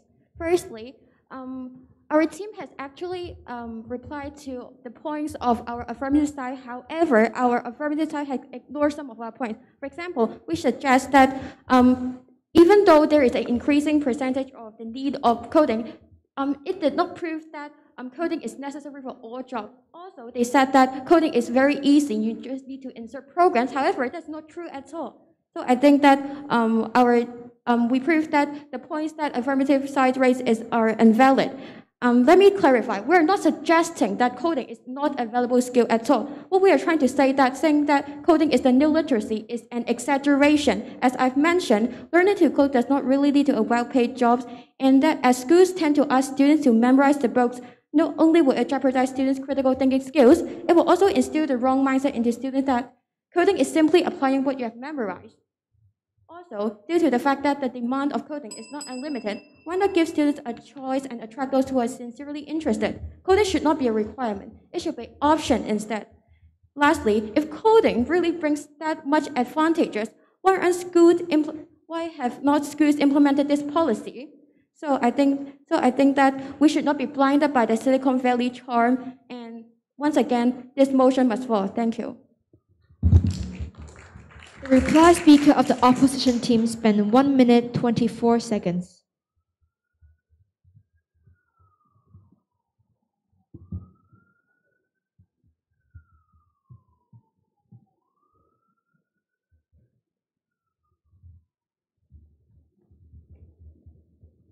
Thank you for your speech.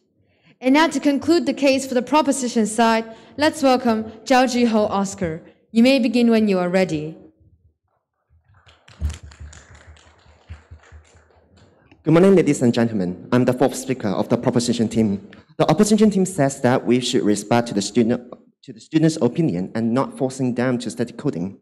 Also, university is a much more better platform to make such condition. We says that making learning to code a condition on graduating high school can wildly benefit students and society by ensuring every citizen to gain the fundamental knowledge of coding. Besides, we did emphasize that it is the most effective way to make such condition in high school, as every citizens are required to finish high school in the majority of country. Ours win because the trend of smart city and technology development is the must. And most of the job will be involved the variable of technology gradually. It seems that opposition team did not agree that, but they also did not prove that. Also, high school should be finished by every citizen, including us. Smart city is a new norm. Every stuff surrounding us involving technology and algorithm. Learning to code can fit the demand of the labor market. Besides, it can dramatically improve their competitiveness. Therefore, today's motion must stand. Thank you. The reply speaker of the proposition team spent 1 minute 5 seconds.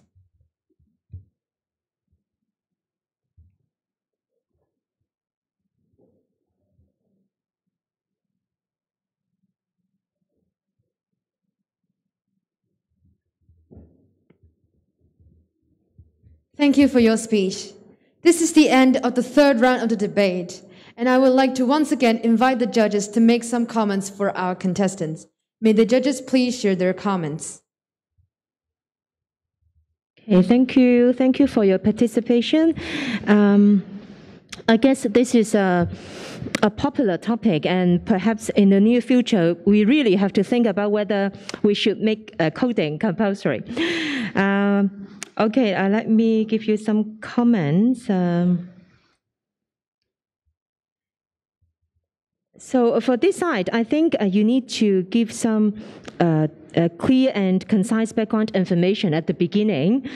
So what is exactly coding? What is it about? Why do we need to make it compulsory? So I think at the beginning, you really have to establish your arguments clearly so that we can understand what coding is about, why we need to make it compulsory. So when you outline the advantages of coding, try not to limit this to scientists. Can you make it more general? For example, how is it related to creativity? Is it related to creativity or critical thinking, etc.? So you can also highlight why making it compulsory is actually consistent with the trend.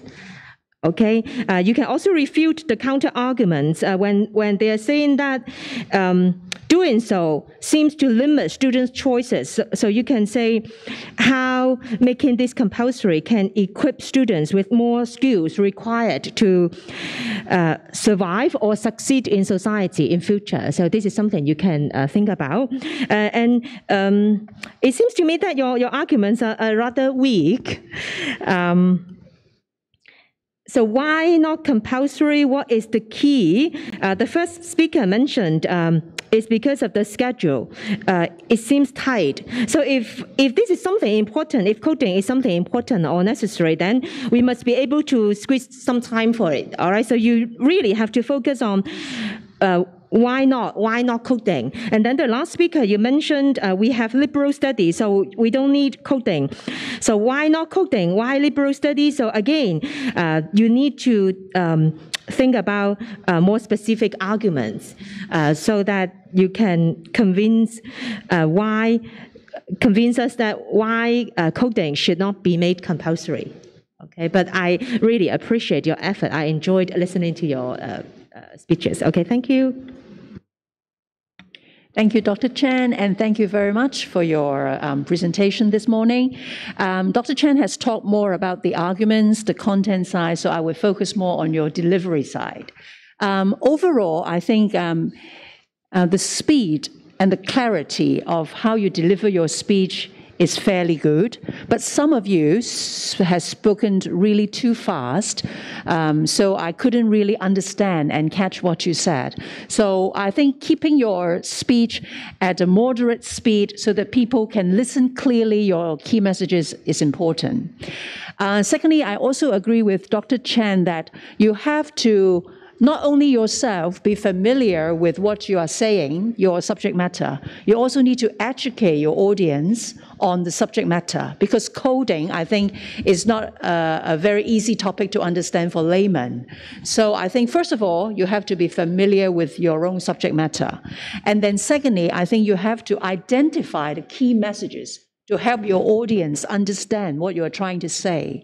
And some ways of doing that, which some of you have made use of, is try to organize your messages. For example, how to set the agenda. In Chinese, what we say, 插旗. That means some of you have made the technique say, first of all, we'll talk about this. Secondly, we'll talk about this. And third, we'll talk about that. This will help your audience also try to catch what you're trying to say. So especially for complex topics, for a lot of messages, you really need to organize your key messages and help your audience understand by setting the agenda, what we say.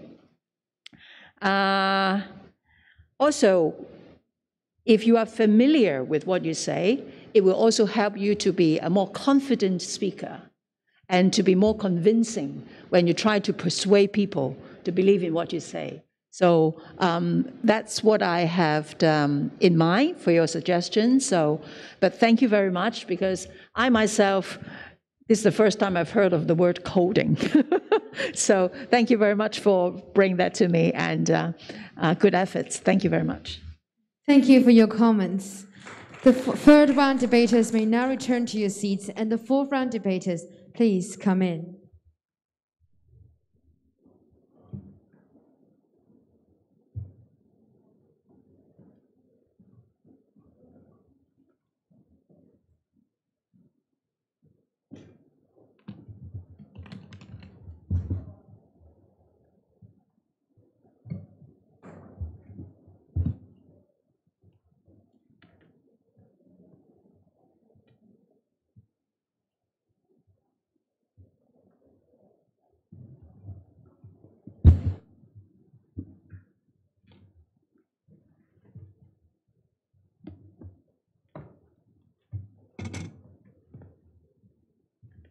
Let us now start the fourth round of the debate. On proposition side, our first speaker is Wu Fang Yu Grace. Our second speaker is Wang Lu Lucy. Our third speaker is Wu Fang Yu Grace, and our reply speaker is Wang Lu Lucy. On the opposition side, our first speaker is Tang Hao Yin. Our second speaker is Wang Kai Chong. Our third speaker is Tang Hao Yin, and our reply speaker is Wang Kai Chong. The motion for this round is, this House regrets social media algorithms that uniquely personalize content for each consumer. To begin the debate, I am proud and happy to invite the first speaker of the proposition side, Wu Fang Yu Grace. You may begin when you are ready. Good morning, ladies and gentlemen. How did we become so accepting of unsolicited online media pop-ups and content? If you have never asked yourself this question, it proves my point that social media has normalized this marketing ploy. See how subtle yet powerful their influence on us is? Today's motion is, this House regrets social media algorithms that uniquely personalize content for each consumer. We are the proposition team, and we define content on social media as both the posts and the advertisements. Social media algorithms sort posts in a user's feed based on relevancy. They enable companies to present unique homepages and unique recommendations tailored to each consumer's tastes and preferences. Companies that uses these algorithms are Meta, Twitter, etc. We are against this trend for two reasons. I'll present the argument that this is an invasion of privacy, while my teammate will highlight the flaws in the algorithms.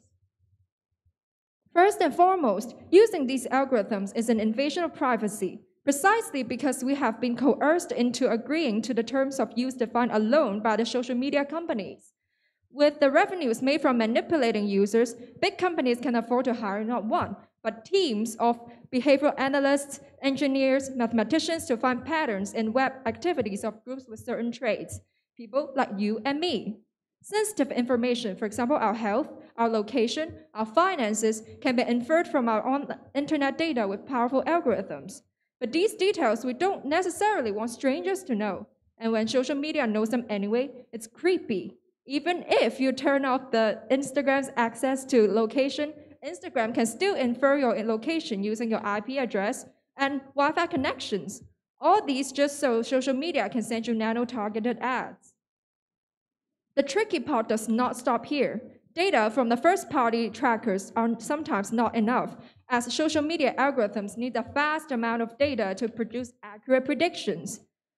This led to the rise of third-party trackers. Third-party trackers follow you and collect data as you move between different websites.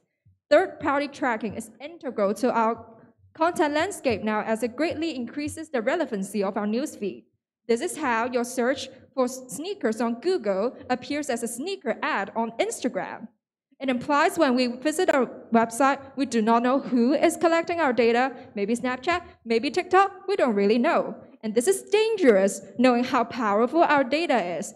Moreover, we don't have control over who can collect our data. Different social media handle data differently. What they use our data for, where our data end up, well, no one really knows. Facebook is notorious for data leaks and selling data. If we don't want Meta to follow us, we are powerless. So as social media algorithms are not benign, Oh, okay. As the prop, we stand for the unwitting consumer being exploited by multi-billion-dollar corporations such as social media. Thank you. The first proposition speaker spent 3 minutes 10 seconds.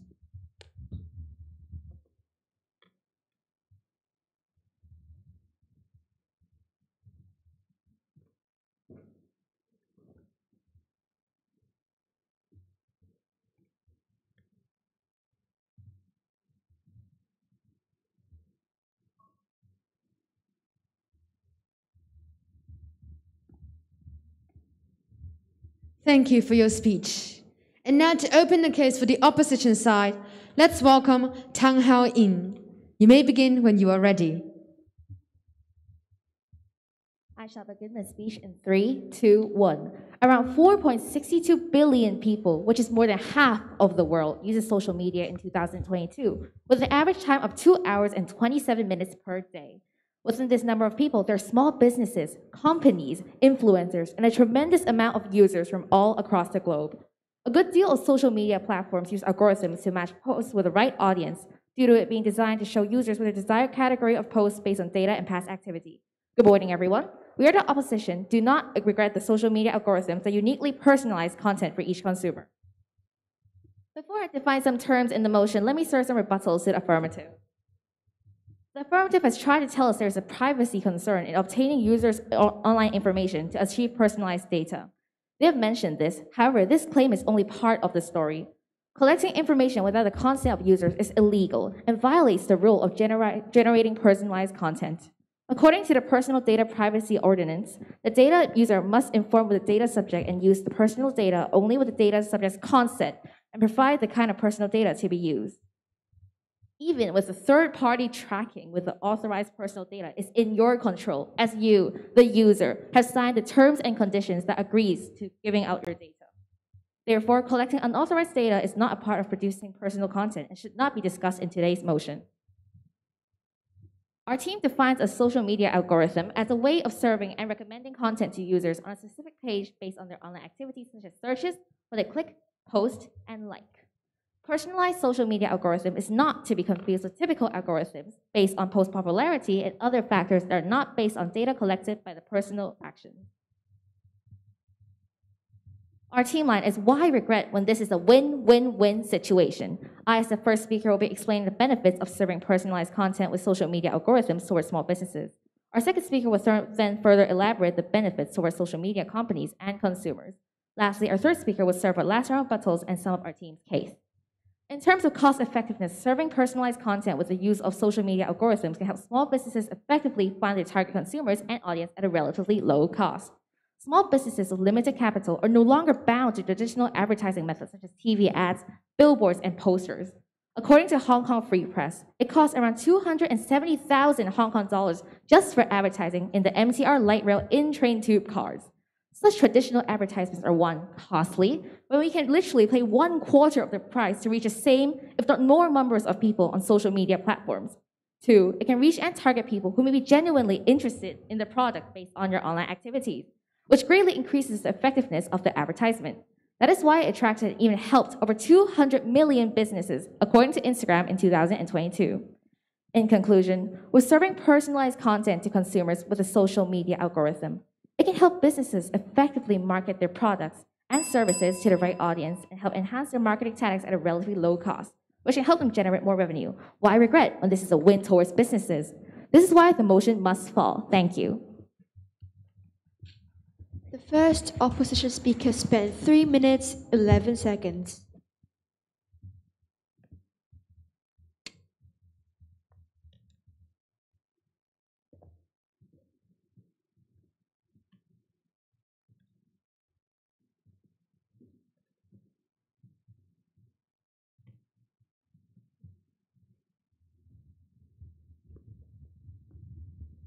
Thank you for your speech. And now to continue the case for the proposition side, let's welcome Wang Lu Lucy. You may begin when you are ready. Good morning, ladies and gentlemen. As the second speaker of the proposition side, let me tell you that personalizing content for each user may seem to be the best way to run a social media platform, but it's not the case. I'm first going to walk you through some rebuttals. The opposition said that with personalized content, there are more businesses, but this is not always true because not all topics have somebody who's interested in it. Personalized content doesn't help all advertisers. If there's lots of people interested in a topic like music, then advertisers of music app can have large group of targeted audience. But what about those that are less well-known or less liked? An increase in exposure of ads of more popular topics will lead to a reduction in that of less popular ones. For example, the ads of air cons and insurance shows on television because television shows generalized content, but they seldom show on Instagram because the users of Instagram are mostly teenagers, and teenagers are not interested in air cons and insurance. That's why with personalized content, not all ads can show on the social media. Now I will give 3 more points on how such algorithms bring more inconveniences than benefits. Why, you may ask? Well, first of all, the scope of information provided is limited. A personalizing algorithm only picks out some topics that are shown repeatedly, whereas for generalized content, one receives a mixture of information on random topics. There's always a chance that one discovers something new that touches on their interests. Social media has become one major source of information, and introducing brand new areas is crucial in sparkling a new interest. Actually, if it wasn't for a YouTube video showing a debate session being recommended to me, I wouldn't have become interested in debating, and I probably wouldn't have been here in the first place. That's how important new random recommendations are, but not tailor-made ads that are shown repeatedly. Secondly, bear in mind that algorithms are not 100% accurate, and this could bring more nuisance than benefits. For example, I'm sure most of us teenagers like browsing memes on Instagram, right? Suppose Instagram finds out that you like memes, then you will keep seeing lots of memes on Instagram. But it is human nature to want variety.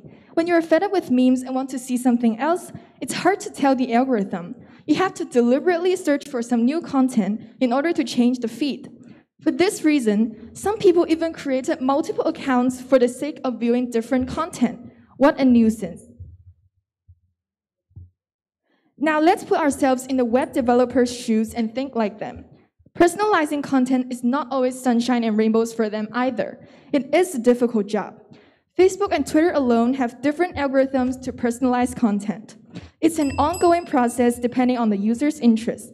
A highly sophisticated algorithm is needed, which is difficult to make and costly to run. So what have you heard today? My first speaker highlights problem on invasion of our privacy, and I question the desirability of algorithms, accurate or not. We're very proud to propose. This House regrets algorithms that personalize content for each user. Thank you. The second proposition speaker spent 3 minutes, 23 seconds.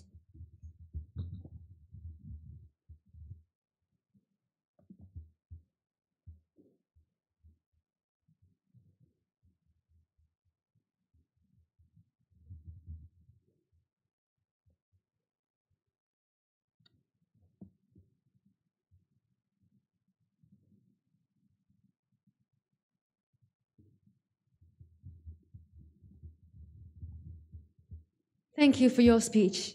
And now to continue the case for the opposition side, let's welcome Wong Kai-chung. You may begin when you are ready.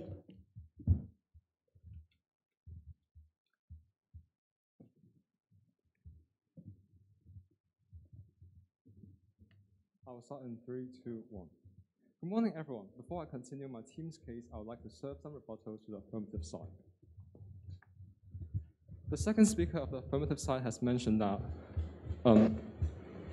not all topics will have audience if they are put on the social media, because the more popular areas may earn more because there are more audience.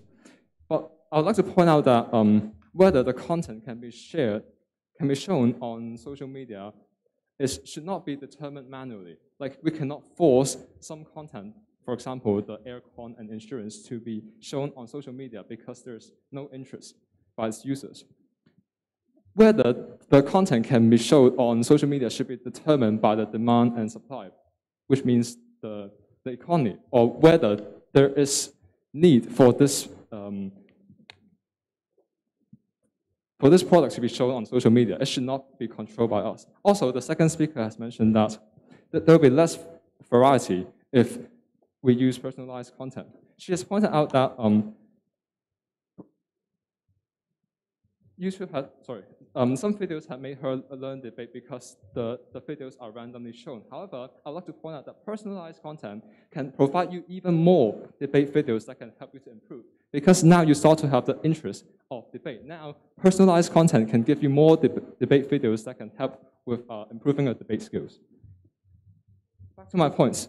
By serving personalized content with the use of social media algorithms, companies can engage users and increase their revenue. According to the businesses of apps, YouTube has generated over $28.8 billion in 2021. By using algorithms to recommend personalized content to users, YouTube can attract users to use its platform and further develop loyalty towards the platform.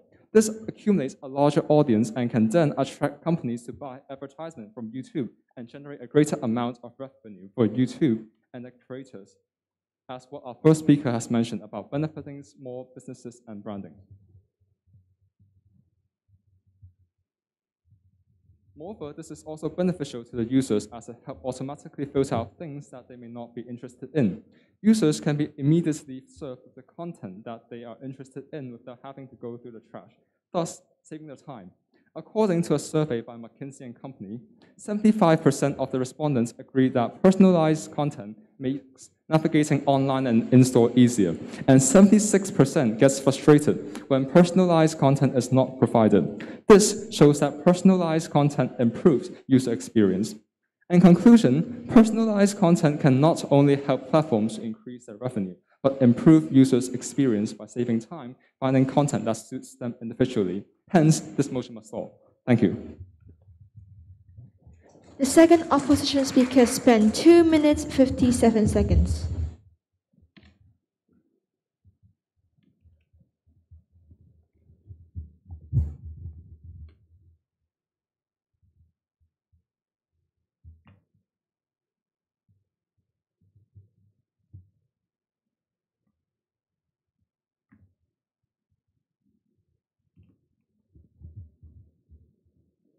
Thank you for your speech. And now to continue the case for the proposition side, let's welcome Wu Fan Yu Grace. You may begin when you are ready. Good morning, ladies and gentlemen. I have 2 to 3 rebuttals. Firstly, the opposition says that the personalized ad can improve user experience as it saves time and then they can find the content that they like. However, they do not see the dark side of personalization and they are sugarcoating it. Well, it is true that social media, however, since you are always seeing the posts and content that you like, it's easy for you to just keep scrolling and scrolling on social media. And actually, social media take advantage of this, that you like this and take advantage of this weakness, and they will just keep giving you ads or content that you like, and they can actually lure you into impulse buying. So, and seen from research, users' unplanned purchases increases by 40% when they got on social media. When all the advertisements on the social media reflect your preferences, it's easy to go, oh, this is what I think I'm looking for, and then I'll buy it, and this is what I'm looking for, and then I'll buy it. For example, when you search for sneakers on Google, Instagram gets the search history and then recommends sneaker ads to you, and then you go, oh, this is what I'm looking for, and I'll buy it. This can easily evolve into an addiction as social media plays with our psychology. The content in social media is also designed to be addicting. You like watching funny videos, and then all your feed will be funny videos. They recommend videos that are similar in nature, but with just enough variations, they feel new and interesting. We all know this. When we pick up our phone, we don't put it down. Social media addiction is a recognized behavioral addiction. It's indistinguishable from other addictions, and social media is addictive in large part due to the personalized feed. So the opposition has said that when social media wants to give us personalized content, they will give consent. However, let me just give you an example. When Facebook asks you for consent, If you disagree, they won't allow you to even use Facebook. So at some point, it's that if you want to use Facebook, you have to agree to all the sneaky rules that they play. So this is, United Nations calls it's a forced consent. It's not what we want. And also, when you sign terms and conditions, you can sign it, but then you can't solely turn off personalization or personalized feed. And that is where it gets sneaky. And also, when you say that it's beneficial for small businesses, but however, is it worth it to sacrifice our privacy just so small businesses can earn more money or have a place to place their ad? Actually, they can still place their ads elsewhere. For example, in online shops like Taobao that push shops that are popular or relevant to your search, and then so it can still achieve the same effect. So that's why this motion must stand. Thank you. The third proposition speaker spent 3 minutes, 7 seconds.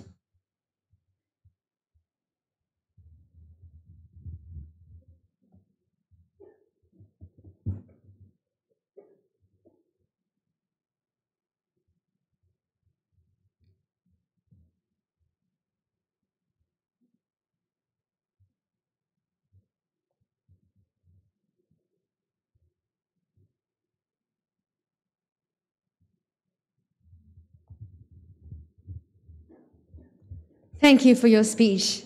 And now to continue the case for the opposition side, let's welcome Tang Hao In. You may begin when you are ready. I will begin my speech in 3, 2, 1. Good morning, everyone. Before I conclude my team's case, let me serve another round of rebuttals towards the affirmative. The second speaker of the affirmative is trying to tell you how it doesn't help businesses at all, like giving the example of music and saying that music has a large target audience, therefore they will get help, while the small businesses don't get any help, such as maybe aircon or televisions that teens aren't interested about. Because teens aren't interested, it's not shown in social media. But then they also mentioned there's already television. Well, then that's a good thing. They have their own platform to promote on television, and teens on Instagram are happy that they don't see any more aircon ads.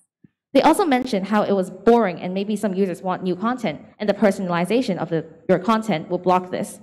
And then they also mentioned that they will deliberately search for information online. That's exactly the solution to this. The algorithm, the personalized algorithm, allows you to use your user input to turn them into the posts that you want to see. Let's give an example, such as your debate example, where you said that you wouldn't be here without your YouTube recommendation for debate. You must have watched something that is similar to debate, maybe about English or something like that, and then they suggested you about debate, and then you enjoyed it. Yes, go ahead. Even if it may be the case that some users may like advertisement to be pre-selected by them, not all customers want this. Why is team opposition forcing everyone to endure the bombardment of the same ads, like Simply Piano ads, over and over? We are not saying that the ads should be like bombarded to you like all the time. We're just saying that the ads that are targeted at you will be more to your liking. No matter what, if you use social media, there are going to be ads. You have to accept this fact. But then with the algorithm, the ads that you see are tailored to you so that it helps you in return. Our third speaker of the affirmative has also mentioned how this algorithm causes social media addiction. But firstly, social media addiction is a personal issue. It's an issue that the user is having a lack of self-control and is irresponsible to shove the blame on personalized content that is so-called caused by the algorithm. Allow me to move on to our conclusion. Our site has clearly laid out the benefits of personalizing content with the use of social media algorithms toward businesses, users, and the platforms themselves. Starting with our first speaker, we have clearly defined personalized social media algorithms as a way of serving and recommending content to users on a specific page based on their online activities, such as searches, what they click, post, like, and input. We further explain how cost-effective it is for businesses to advertise their products and services thanks to social media algorithms serving personalized content. Numbers don't lie. Compared to traditional advertising methods, we are able to use 1/4 of the cost, but increase the effectiveness of advertising exponentially, as we are able to target people who are genuinely interested in the advertised product or service. Our second speaker has brought up the benefits towards social media platforms themselves. Serving personalized content with the use of social media algorithm is able to engage users and keep them coming back to the platform, building loyalty towards the platform. A huge loyal user base is what draws companies to purchase ads on these platforms. Thus, social media platforms and its creators are able to increase their revenue. He also explained the benefits towards users that over 75% of respondents in the survey think that personalized content makes it easier to use the platform, increasing users' experience. Why regret when it's a win-win-win situation? Our reply speaker will further elaborate on the clash. This motion must fall today. Thank you. The third opposition speaker spent 3 minutes, 13 seconds.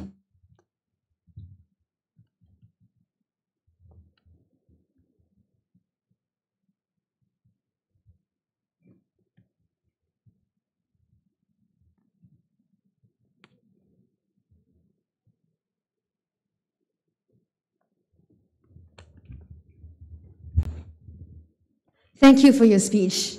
We now move to the 1-minute reply speech section. To deliver the reply speech for the opposition side, let's welcome Wong Kai-chung. You may begin when you are ready. I will start in 3, 2, 1. Good morning. I would like to serve some rebuttals to the affirmative side. The third speaker has mentioned that personalized content leads to addiction. I'd like to point out some statistics. Personalization became popular in the 2000s, but statistics show that time spent on social media has increased continuously. According to Uswitch, the average adult spends 3 hours a day on social media in 2020 compared to 90 minutes in 2012, which means there are no relations between addiction and personalized content because there's no correlation between the data. While the affirmative side has only focused on the privacy concerns, our team has already proven how personalized content benefits all three parties and leads to a win-win-win situation. The main clash is on whether personalized content raises privacy concerns. The affirmative side has mentioned that users have no choice to refuse the data collection. However, our team has shown that, according to the law, only authorized data must be used, therefore it is not a concern. Therefore, it is clear that personalized content is beneficial and should not be regretted. Thank you. The reply speaker of the opposition team spent 1 minute, 11 seconds.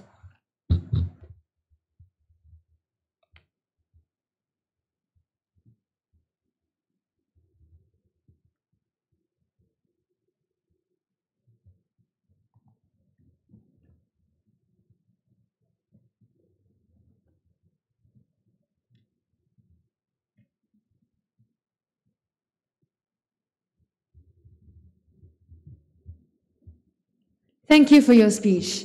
And now to deliver the reply speech for the proposition side, let's welcome Wang Lu Lucy. You may begin when you are ready. As the reply speaker, let me summarize our case. We raised concerns about consumers' privacy. When the algorithms obtain a vast amount of data from the user's activity, who will use this? How do they use it? We also pointed out that such algorithms end up limiting our chances of new interests. Worse is that the analysis could be inaccurate, and we are thrown ads that don't appeal at all. Plus, the high cost of running a platform for the developers may not cover the benefits gained. Team opposition thinks algorithms are meeting our needs, but my team sees it as something more insidious, planting a desire they want us to have to line the pockets of media bosses. The main clash of today's debate is the profit of business and the privacy of consumers. Our opponents think such algorithms provide a service. However, my team sees it as manipulating consumer, taking advantage of impressionable youngsters, and exploiting gullible adults. This is why we are proud to propose. Thank you. The reply speaker of the proposition team spent 58 seconds.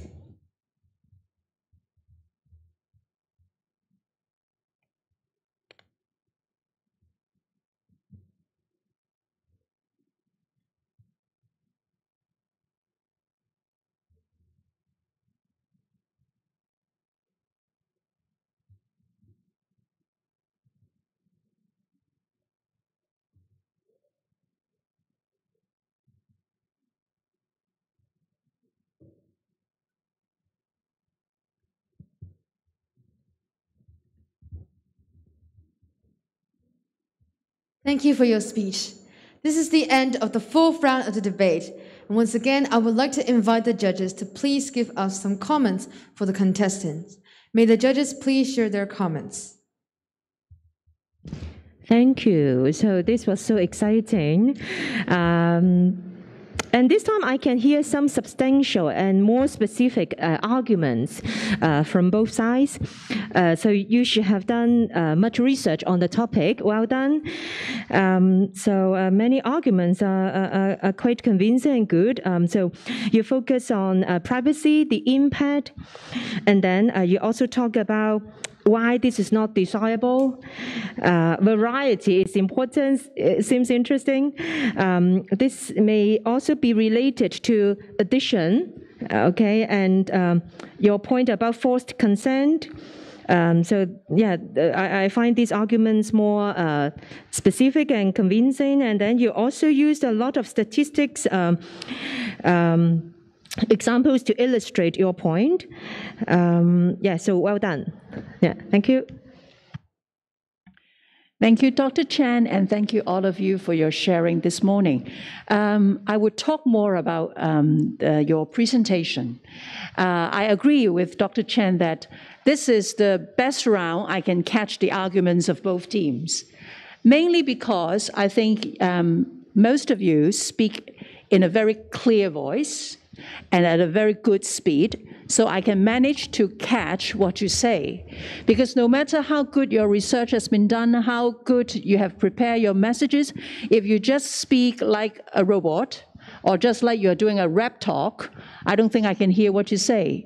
So I think you have done a good job in keeping a good voice level, keeping a good speed, and also being more organized with delivering your messages, which is very important. I think both teams have done a good job in delivering your key arguments.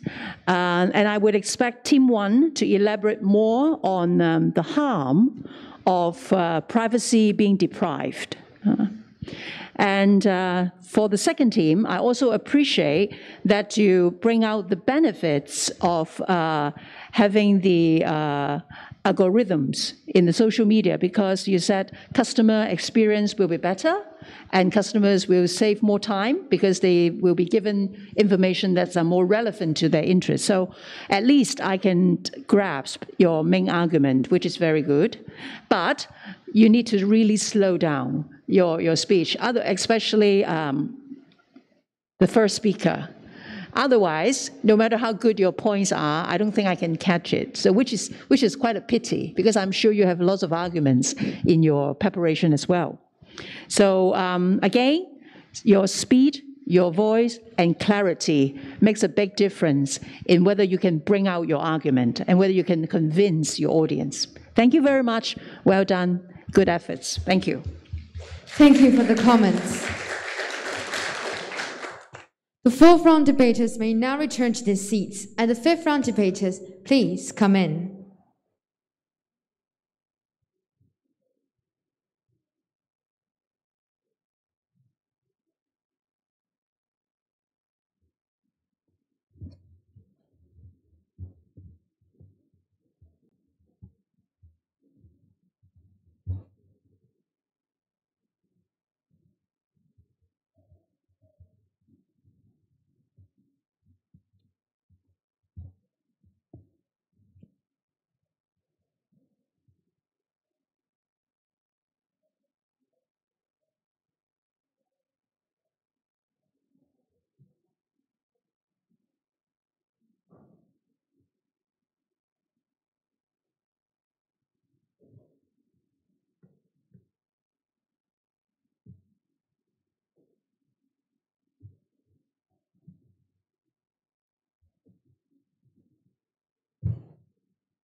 Last but not least, let us now start the fifth round of the debate.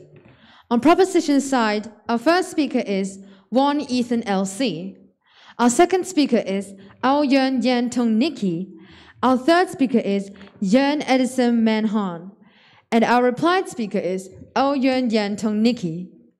On the opposition side, our first speaker is Won Lok Yu Sherlock. Our second speaker is Leung Wing Yan Danica.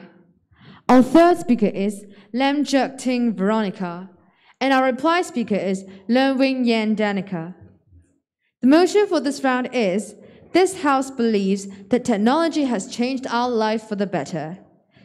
Once again, I am happy to invite the first speaker, Wang Ethan LC, to open the debate. You may begin when you are ready.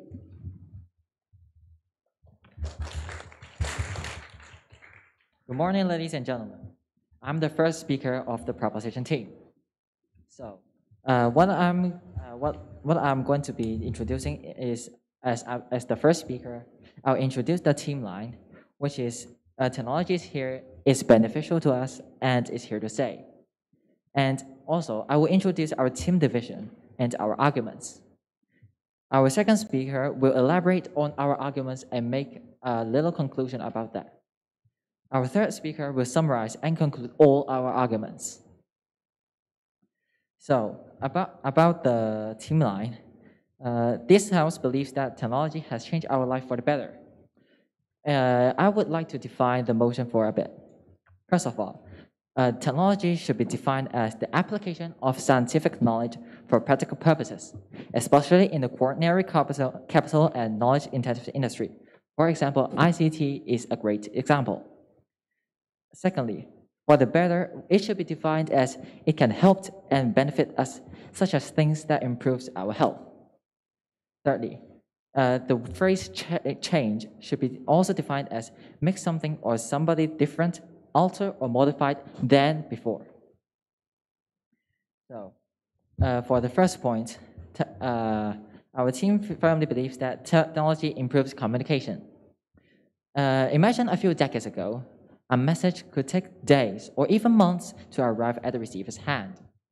But nowadays, a few clicks of our finger on our smartphones could send out the email or an SMS to our loved ones or colleagues.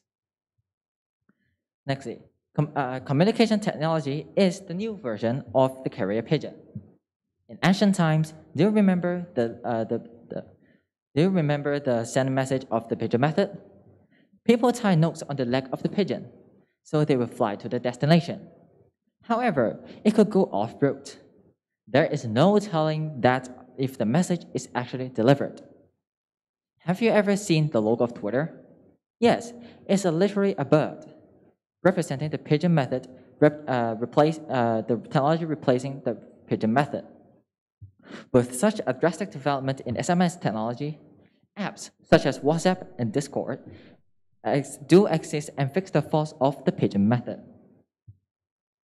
So, a small conclusion here, the communication technology is strengthening the bond between people and they can interact more easily with one another. Secondly, technology on the road helps reduce the loss of lives and properties. Let me give you an example. Driverless vehicles improve traffic efficiency and solve traffic congestion, making sure humans don't cause phantom jams. But here, phantom jam means that when the car in dense traffic slows down even more, the cars far behind are forced to stop completely or risk hitting the slower vehicles around. So, the vehicles communicate with one another, which allows them to travel at constant distance from one another. Using driverless vehicles, the phantom jams can be eliminated and the overall traffic efficiency will be improved. This is one of the reasons why technology changes our lives for the better. So, with the technology, driverless cars and better communication was invented. This is how it changed our lives for better. So, last, I would like to ask a question for the opposing team. Are there any physical problems that technology could not solve nowadays? Please remember that it is a physical problem. Thank you. The first proposition speaker spent 3 minutes 58 seconds.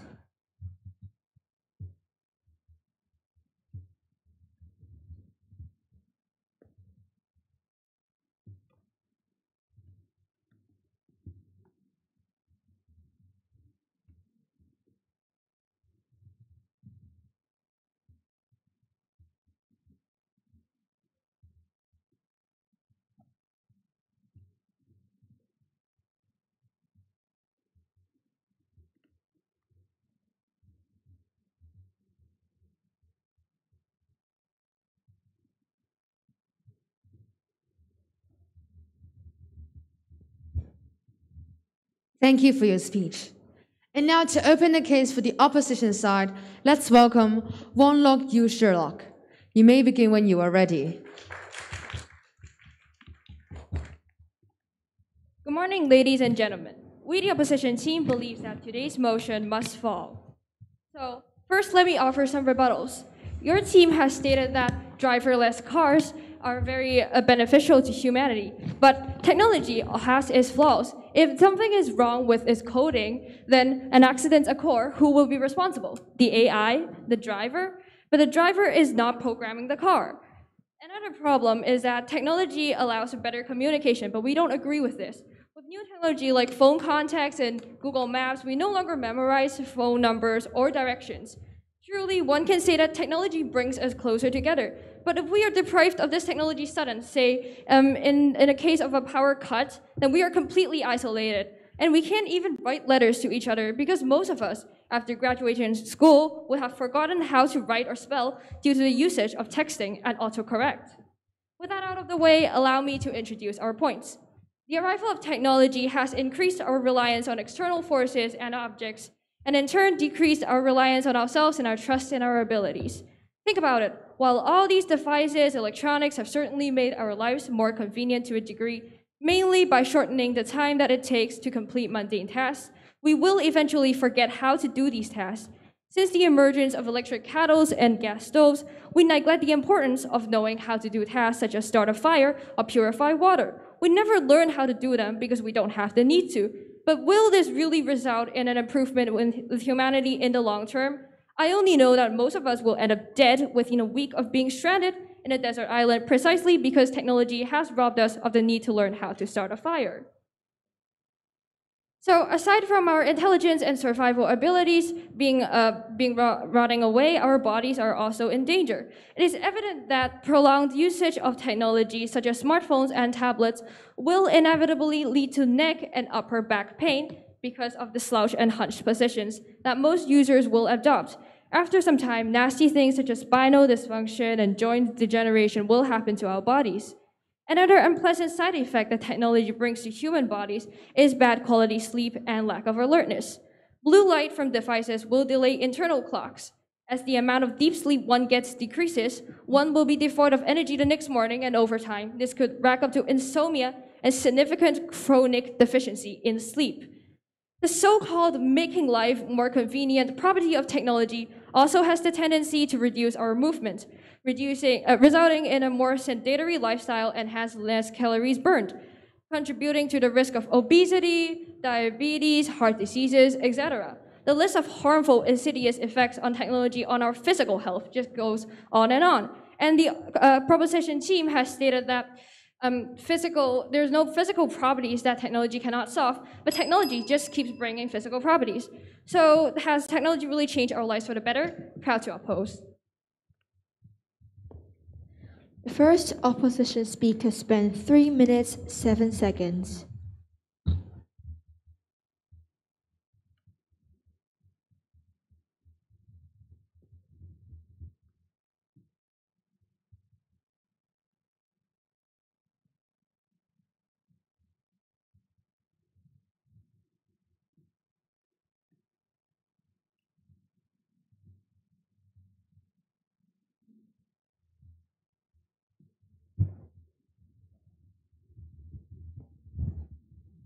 Thank you for your speech. And now to continue the case for the proposition team, let's welcome Ao Yuan Yan Tong Nikki. You may begin when you are ready.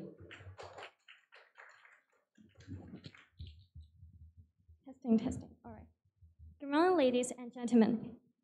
Good morning, ladies and gentlemen. First, I would like to rebut some points our opponents stated. First, they said that using technologies can do damage to our body, and such as like the wrong positions and like the blue light emitted from using cell phone, and it may cause insomnia. However, this is not the fault of technologies.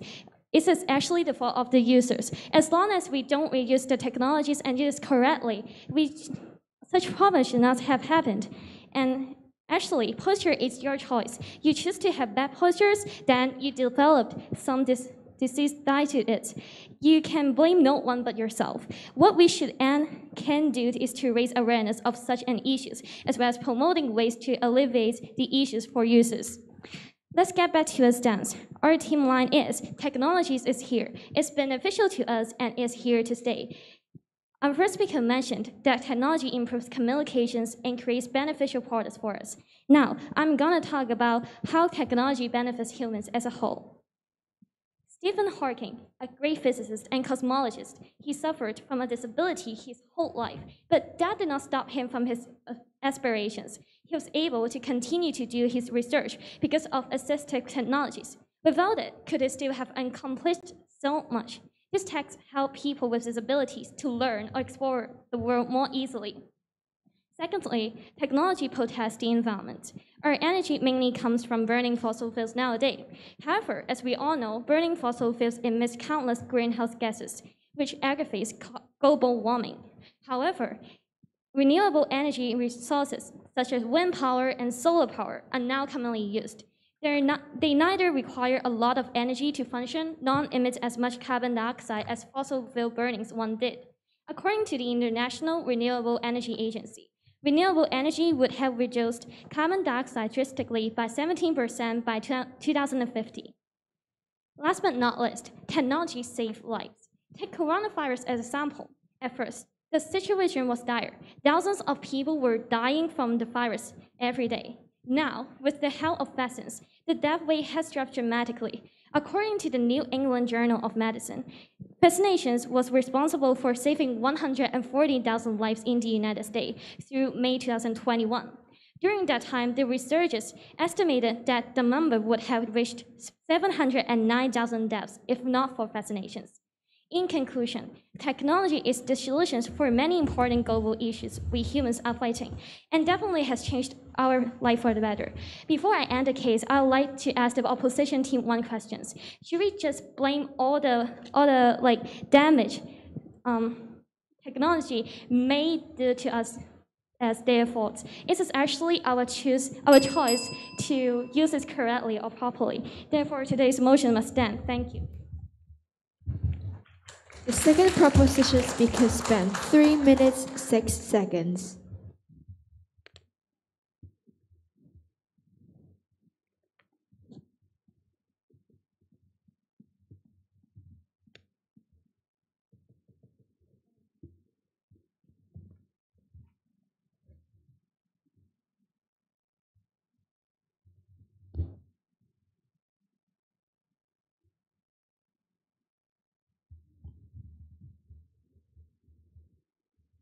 Thank you for your speech. And now to continue the case for the opposition side, let's welcome Leung Wing Yan Danica. You may begin when you are ready. Good morning, ladies and gentlemen. We, the opposition team, believe that today's motion must fall. Replying to your question, technology is very distractive, as we observe daily. If we do not use technology, there will be no need to think of any ways to elevate the problems. We should solve the problem from its roots. Do you think people really sit in a hunch and slouch position before computers and desk jobs were invented? Now, let me cover the third point of our team. The existence of technology definitely causes more mental health problems among the society. Think about the people who like to post their reasons on social media. Most of them are not showing their real self, but packaging their posts with ideal pictures. Look how happy I am, how pretty I am. That is definitely what they want to tell. As a result, more and more people lose their courage to embrace their scars and imperfections and end up feeling more stressed. Meanwhile, people feel like they have to live their best life after seeing all this perfect image. This creates the horrible trend where we are always comparing ourselves to those fake images that don't actually exist in reality. And we can observe the impact from the rising cases of mental health illness, such as eating disorders. And now I would like to reply our opponent about the physical problems that technology cannot solve, and that is the social relationships. For example, social media are designed to bring people together, even with geographical boundaries. Ironically, recent studies have shown that people have a stronger sense of being socially isolated than those who don't use social media as often. Why does it happen? It is because we cannot express our emotion by text as effectively as we interact in person. We usually see people typing things like LOL to describe their laughter, but can text really substitute the effect of hearing people laugh, which has the real power to lift our spirits? And yes, confusion and misunderstandings occurs more often when we only use those 26 characters. People often lack nonverbal interactions like hugging, which provides a feeling of connection. This may strengthen the feeling of social isolation too. While our communication relies more on technology, we're losing our ability to interact in person with facial expression and body gestures, which has been a very essential skill since ancient times. In conclusion, these are all signs warning us that technology is bringing negative outcomes to society. Therefore, today's motion must fall. Thank you. The second opposition speaker spent 2 minutes 39 seconds.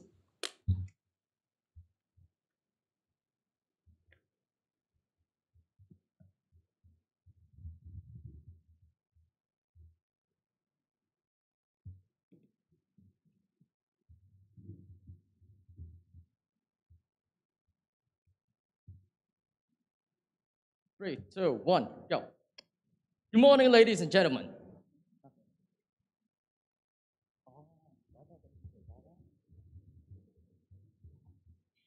Thank you for your speech.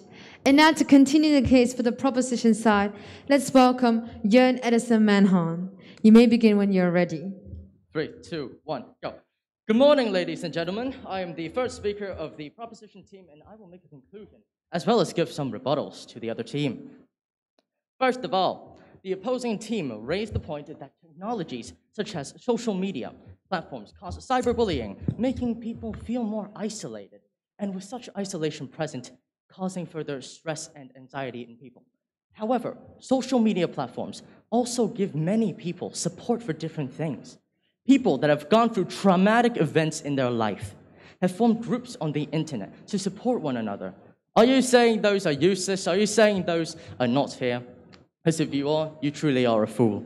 Social media platforms connect people from different backgrounds, religions, locations. Internet support groups from which members of the public seek information and support from others with a similar condition. An estimated 28% of US internet users access such groups, and there is evidence that such groups are not only popular among these people, they are also really useful in helping them with their experiences and issues. Evidently, technologies such as the internet not only don't cause such mental health issues, they actually help people with their mental issues. The opposing team also mentioned that people are becoming more and more reliant on technology, so much so, in fact, that people are becoming unable to do simple tasks without the help of internet. They said that people will become less self-sufficient in doing things. That isn't exactly true. Advancement in technology merely makes it so information can be easily accessed and conveniently searched for. It doesn't make people over-reliant. It's just that people now have a wider source of information and they can do a lot more things than they could do before. Furthermore, back in the olden days, any question you had about anything, perhaps it was a question on your studies or anything, you needed to read books, ask your parents, ask your professors. And if they didn't have the answer, you would be stuck at a standstill, forced to live in uncertainty and confusion for the rest of your life. Not anymore. People now hold an infinitely vast library of books and facts in their hands. The internet is at their fingertips, and the technology of mobile phones has helped solve so many problems. Essentially, the use of technology and the internet don't make people over-dependent. They make people more knowledgeable on a multitude of topics. The opposition team also argued that technologies such as video games or the internet are addictive and distractive. I disagree with that stance. Everything in moderation, including moderation. Oscar Wilde once said that if a time schedule is planned, it is clear that people can have fun with their video games or the internet without getting addicted or distracted. Video games are fun, and multiplayer games are even a great way for friends to bond through team efforts and cooperation. With adequate moderation and overuse prevented, I'm sure technology like this would serve as an advantage for people. That is why our team line is technology is here, it's beneficial to us, and it's here to stay. That is why today's motion must stand. Thank you. The third proposition speaker spent 3 minutes, 19 seconds.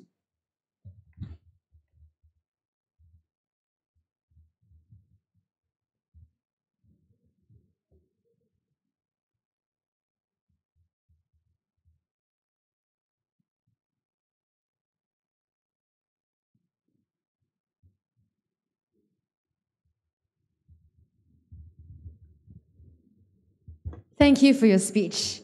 And now to continue the case for the opposition side, let's welcome Lam Chut Ting Veronica. You may begin when you're ready.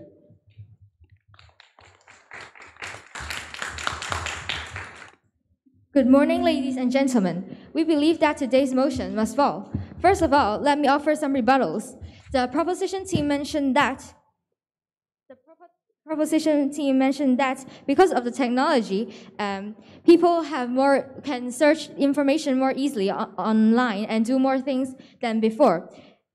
Just because of this rising technology, information overload occurs when a person is exposed to more information than the brain can process at one time. We lose the ability to make good decisions. The internet has made it incredibly easy for anyone to start a rumor and spread it to a large group of people. When information from different sources can be accessed more easily, the number of misleading information increases. We have a higher chance to receive false information. More than that, privacy problems and also CCTVs are also leading to confusion to people in the society now. Privacy issues is a very serious problem. From now and then, we learn that all kinds of information. We learn all kinds of incidents and appeals from the news because of data tracking and disclosure. Even though the technology is very up-to-date and controlled by professions, we must admit that the vulnerability is inevitable and unpredictable. Facebook, being one of the largest and most popular social media sites, has also been involved in such a case. In 2019, a technology vulnerability led to the exposure of mobile phones, Facebook IDs, full names, etc. of over 533 million Facebook users globally. From this, we can see that the platforms and websites we access daily are actually not safe at all. Including financial transactions and payments, also have a higher risk of data tracking. IT hackers and cyber criminals are everywhere, but nowhere to be seen. Besides online platforms, the widely used CCTV also invades our privacy and leads to confusion. With digital transactions, it is easy to piece everything together, and what a person has done and gone through the day would be easily grasped. Of course, the original intention of CCTV is to ensure safety, but that's definitely not what some people think. Instead, with the help of rising technology, CCTVs are modified to pinhole lenses, which encourage some people to install them for illegal purposes. Sneak shots and videos are often taken without the agreement of the one being photographed. Adding to the broad internet world, the inappropriate or unknown privacy of the person could easily spread viral across the city, even the whole world. Do you think some famous actors and actresses would actually directly make their relationship known to the public if it weren't for the sneak photos and videos spreading worldwide virally? The technology has definitely caused disturbance and problems to many people who wanted their own privacy and lead to annoyance and disturbance. Another physical problem the proposition team has mentioned is that if all jobs can be picked up by technological automation, why do we still hire human beings? Therefore, our team believes that today's motion must fall. Thank you. The third opposition speaker spent 3 minutes, 9 seconds.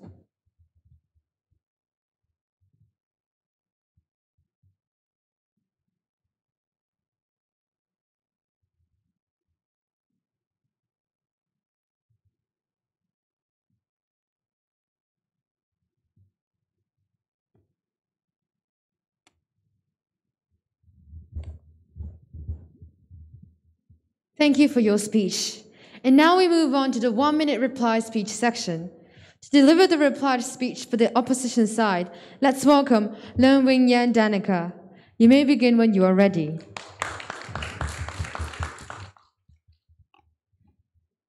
replying to our opponent, you have mentioned that technology allows ease of access to information.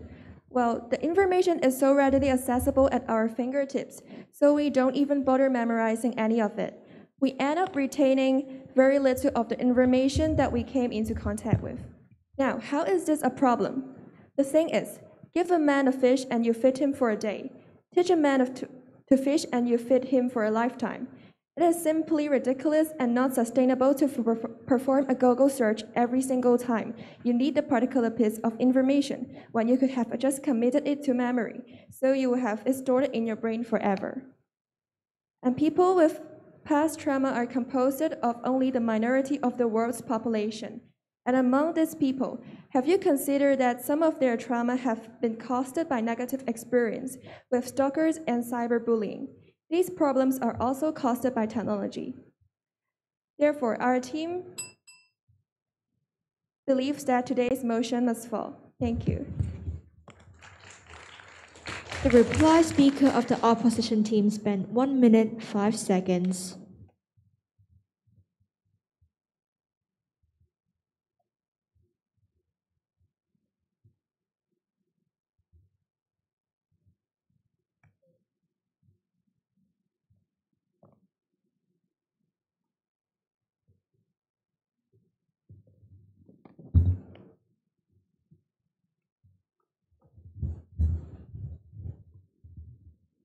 Thank you for your speech.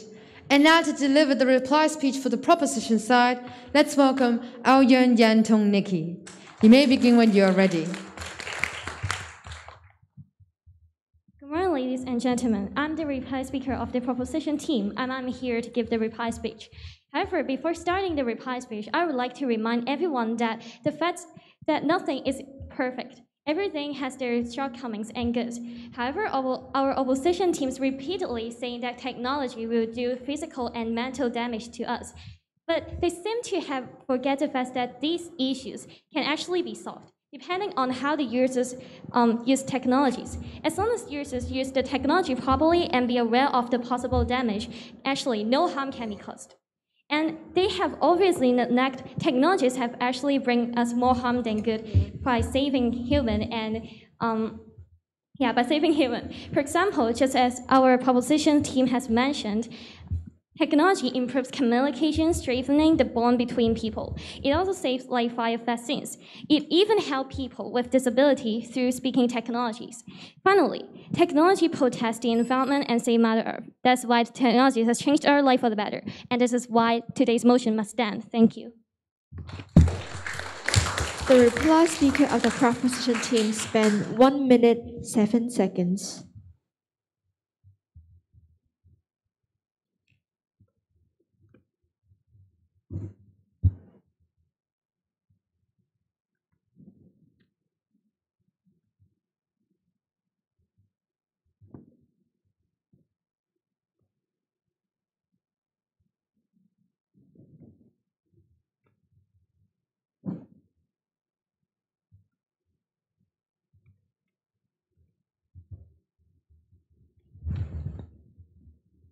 Thank you for your speech.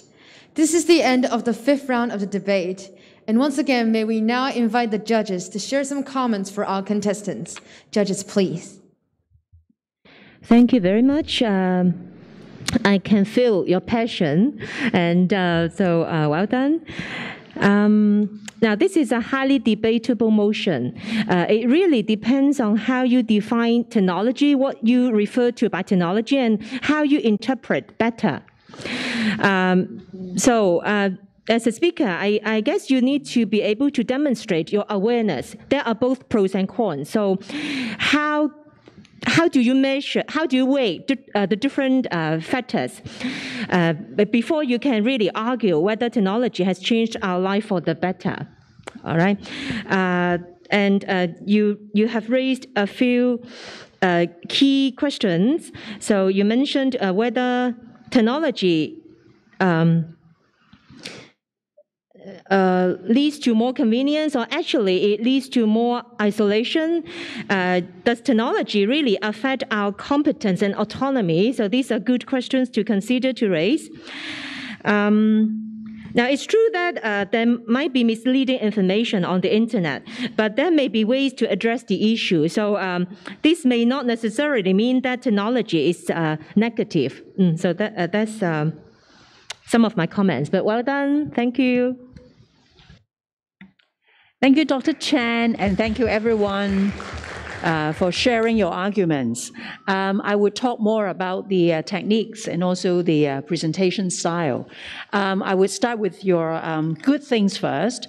I think overall, this round is the best in terms of your speed of your speech. You speak at the right speed. That's why your message can be delivered much more clearer. So the arguments will be much more clearer to me, whether it's a pro or con. So well done in terms of your speed and clarity. Also, another good thing is some of you use a lot of good examples to try to illustrate and support your arguments. And I remember one example which is very good from this team is the renewable energy. I'm not sure whether you know I work in the power company. I think if you know that I work in a power company, if you intentionally use this as an example, it will be very strategic. So in future, when you prepare your presentation or message, try to understand the background of your audience and try to make something, quote something that's more relevant to him or her, that will help your audience to get your message as well. So good. And also you quote a lot of examples by celebrities, which is also very good because it helps your audience to understand what you're trying to say, create more association with your message, which is good. Another good thing is from this team also, you raise a question to the other team at the end of your presentation. This would also help to wrap up your message as well as pose a challenge to your enemy. So this is a good tactic too. But one thing I would like to remind is how to allocate your time in terms of your messages. For example, you have 5 messages to deliver. Some of you focus mainly on the first 2 or 3 and then leaving very little time for the rest of the 2 messages, which is a pity because perhaps your most important message come at last. So allocation of time in delivering your message is also very important. So these are some of my observations for today, but well done. Thank you very much for such an exciting debate. At the end of the day, I don't know whether technology is good for life or not good for life, but you know, that's the whole point of being having an argument, having a debate, right? Anyway, thank you very much. Yeah. Thank you. Thank you for your comments. 5th round debaters, you may now return to your seat. This is the end of our debate section.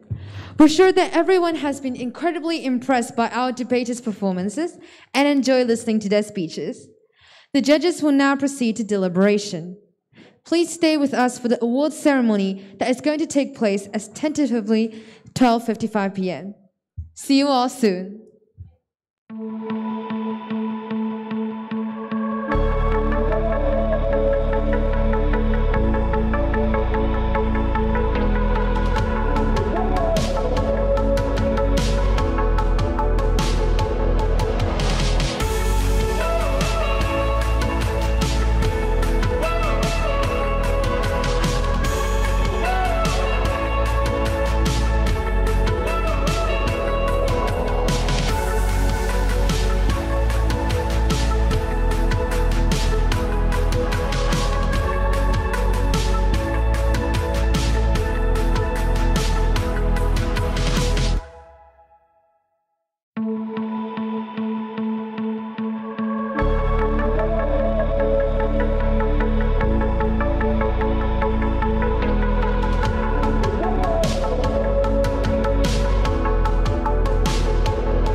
community event.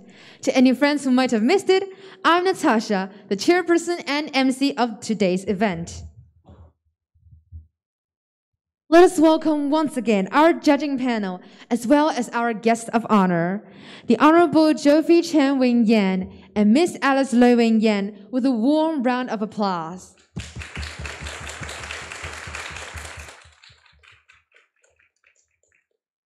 May we invite Miss Alice Lo Wing Yan, Deputy Executive Director of the Hong Kong Federation of Youth Groups, onto the stage to say a few words for us. Miss Lo, please.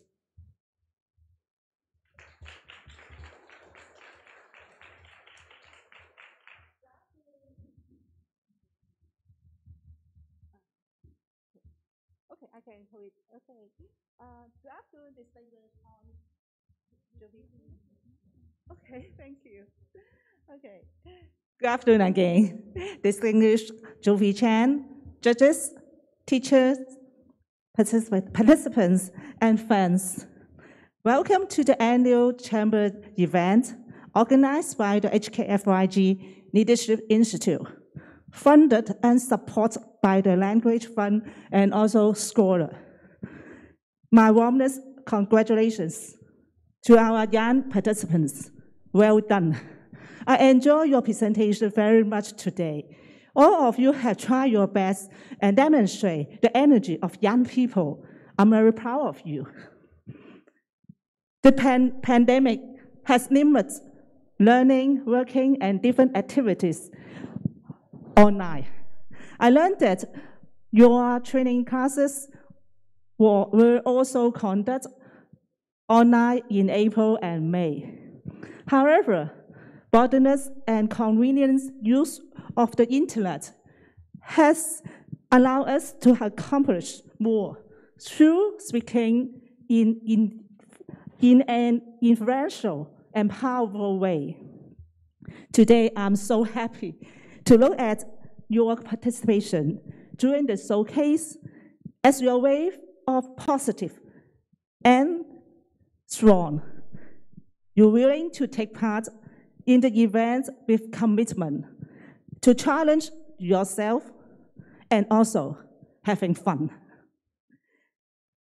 This annual Chamber event would not have been possible without the effort of so many. I would like to extend my thanks to the funder and supporter of the Language Fund and also Scholar. I also have to thank Jovi Chan to come and support our young people, our judges for your education and very useful comment. Also, teacher for your encouragement to our students, and of course, our staff and trainers for the effort to nurturing our young people. To all participants, again, my congratulations. Remember, good communication is lifelong advantage. Whatever is the result of today's debate, I believe that you have enriched your understanding on some issue of global matters such as sustainability, employment, and also digital transformation. Also, your skills on teamwork and also critical thinking has been enhanced, which are very important as a future skill, which have helped you to pursue your dream in the near future. Lastly, I hope you all enjoy this event and hope you all have a nice weekend ahead. Thank you.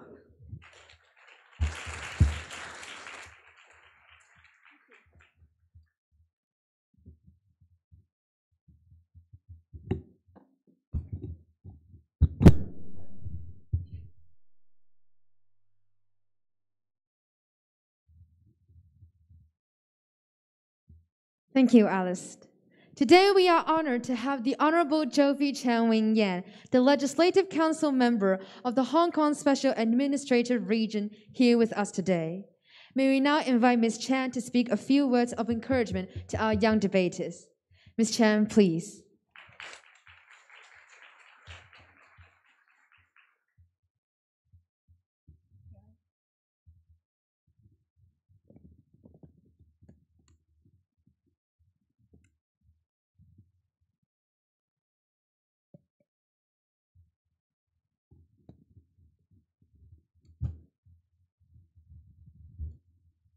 Alice, Catherine, Mabel, young ladies and gentlemen, good afternoon. I'm Jovi Chan. It's much of my pleasure to be invited as a guest of honor at this awards ceremony for the annual chamber debate. I'll introduce myself. I'm the LESCO member from the Hong Kong Federation of Trade Union. Speaking at this event organized by the Hong Kong Federation Youth Groups, I must introduce myself not only as a LESCO member, but also the youngest member at the moment. I wear several hats. I'm also an online influencer on YouTube, making videos of political content. So while students here today debate for leisure and for fun, perhaps, I debate on a regular basis for a living, both inside and outside the Legislative Council. I have the honor to have spoken at 4 meetings of the general meetings and the side meetings of the United Nations as a board member of the United Nations China Association. I hope that my political career can serve as some inspiration to you all. Through debate, we learn how to come up with substantial arguments and how to comprehend the other side of the story, and perhaps to counteract with rationale, and eventually to compromise. This is how we resolve differences in a civilized manner.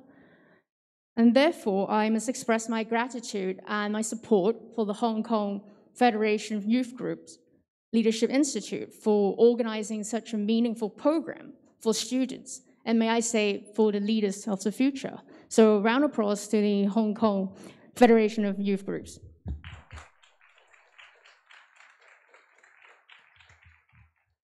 And to the future leaders, I have 3 hopes for you. Firstly, I hope that you will keep up with the passion in debating. Secondly, after learning the skills and techniques in debating, I hope that you won't just use it with your parents. I hope that for one day, you'll be able to stand in the Legislative Council and debate for the values you hold dear. Thirdly, I hope that you'll be able to debate on behalf of your motherland in an international arena with the language skills you have and with the skills you've learned how to counterbalance invalid arguments. And these are my hopes for you. Young people are our future. And I thank you for this event for letting me to come here, which reminded me of my old days. When I was at school, I didn't have much opportunity to participate in events like this. So youngsters here, you have a brighter future than I do. And together, we can make a good team to be the best representatives and promoters of our city and our motherland. Together, we can write a rewarding future and a new chapter in our lives with our impassioned youth. As President Xi said in the 1st of July speech, and that's how he encouraged us to do. So meanwhile, please stay compassionate, stay happy, and stay healthy. Thank you very much.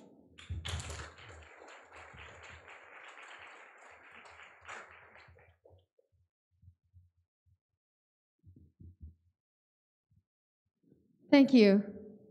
And thank you, Alice, for your speech. And I believe that indeed, as one of our motions have stated, passion is energy. We do need passion so that we can look forward and hope to not only debate on LECO for values that we hold dear, but also hopefully to debate in the international scene for our motherland and to promote our city as well. Well, I'm sure we're all very excited to know the results of the debate sections.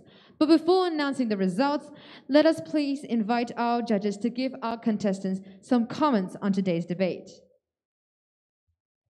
May we now invite Dr. Mabel Chan, Senior Lecturer, Language Center at Hong Kong Baptist University. Thank you.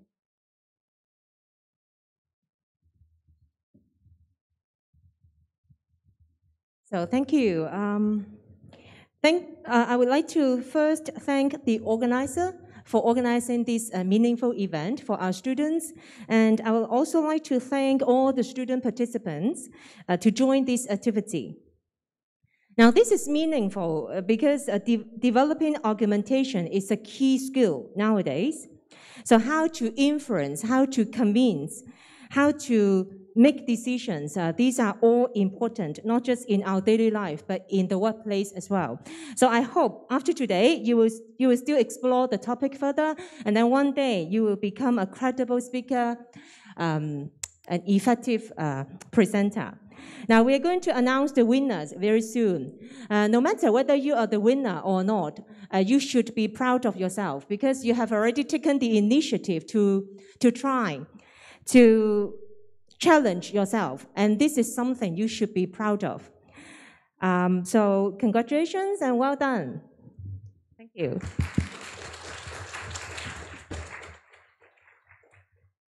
I don't want to waste too much of your time, but I would like to say a heartfelt thanks for Hong Kong Federation of Youth Groups for inviting me to be able to judge at this very meaningful occasion.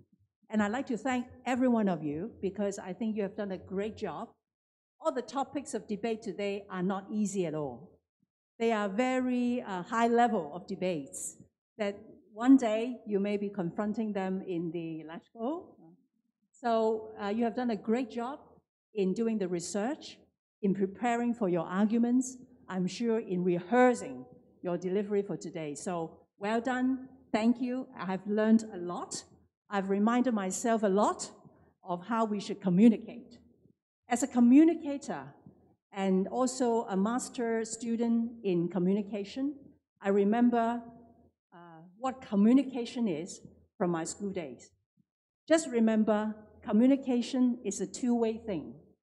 So whenever you want to communicate, you need to think about not only what you want to communicate, but what your recipient needs to know. So it's not only doing it one way, it's two-way. So to do that, you need to really be more understanding. Not just delivering what you want to say, but be more empathetic, be more understanding to make sure that your recipient at the other end receive your message. So I hope in future, I'm sure you will have lots of communication to do, both at work, both to further your study. Remember, communication is a two-way thing.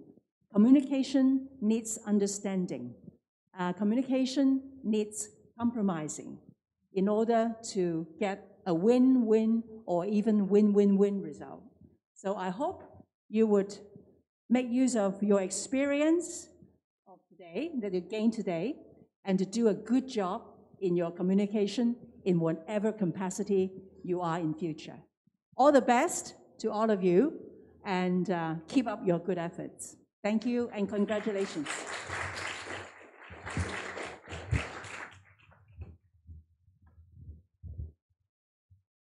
Thank you to Ms. Catherine Singh and of course Dr. Mabel Chan for all of your kind input. Ladies and gentlemen, please put your hands together again for the wonderful performances of our debaters today.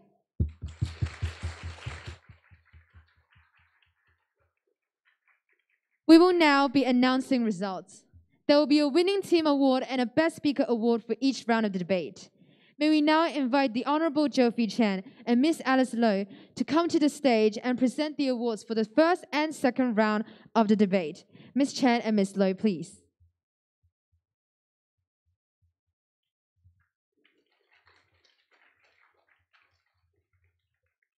Let us first announce the results of the winning team. The winning team of the first round is Group 1.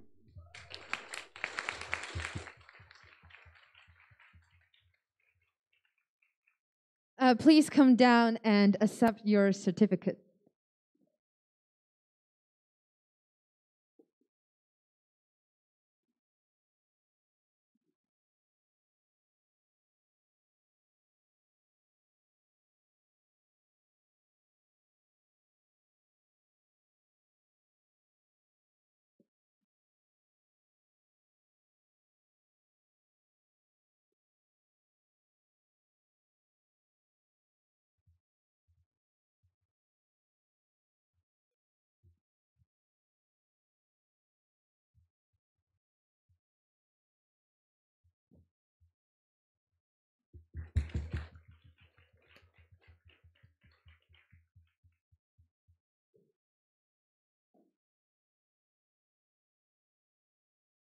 Now let us also announce the award for the best speaker. The best speaker of round 1 is Zheng Zhongling Janet.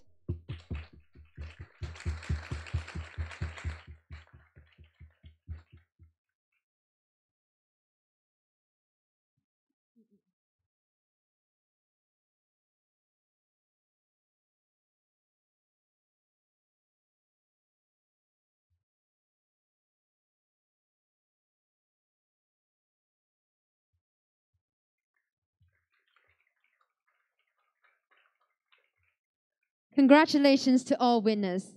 May we now present the awards for the second round of the debate.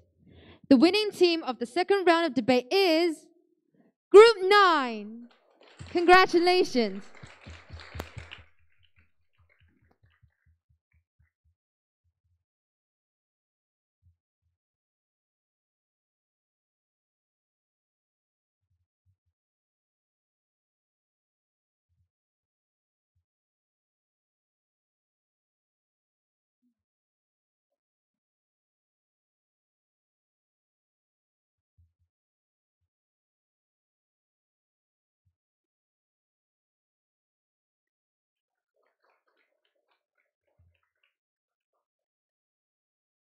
May we also present the award for the best speaker.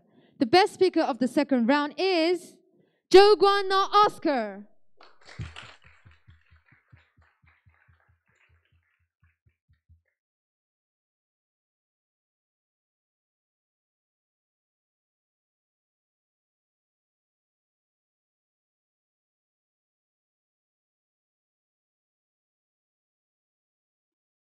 Congratulations, and please may the guests please stay for the award presentation for this third round as well. Well, the winning team of the third round of debate is Group 6.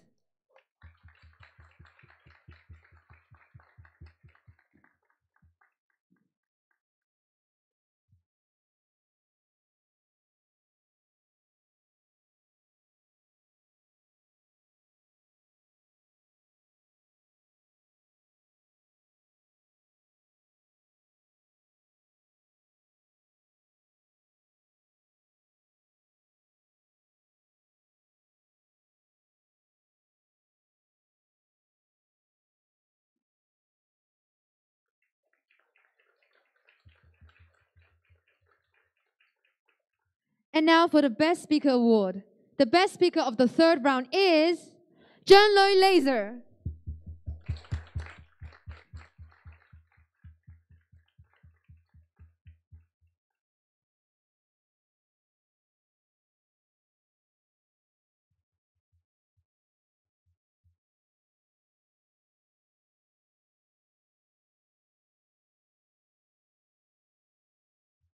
Thank you and congratulations. Ms. Chen and Ms. Le, you may now return to your seats. Thank you. And may we also invite Dr. Mabel Chen and Ms. Catherine Singh to present the awards for the fourth and fifth round of the debate. Thank you. The winning team of the fourth round of debate is Group 7.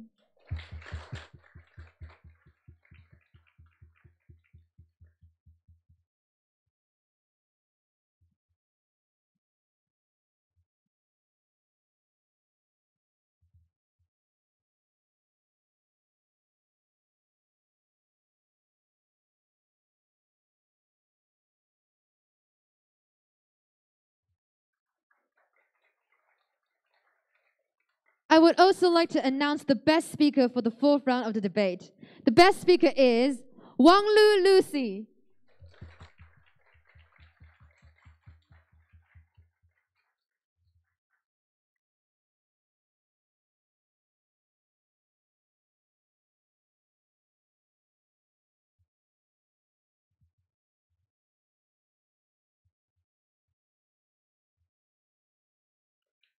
Congratulations. And now for the fifth round. The winning team is Group 2.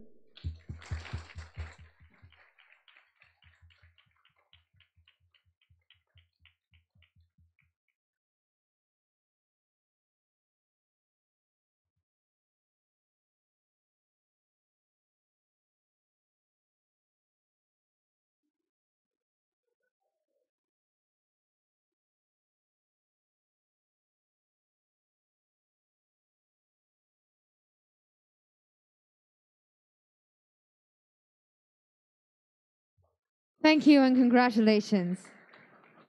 And the best speaker for the 5th round of debate is Yun Edison Manhan.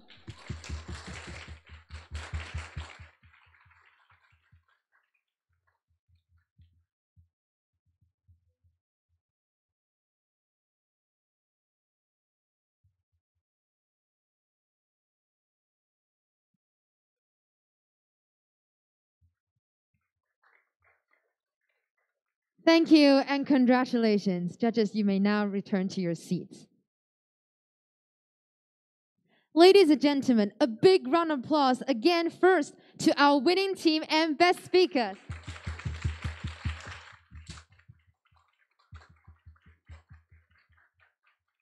May we now invite all our guests, judges, the winning teams, and best speakers to take a group photo, please.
Thank you all.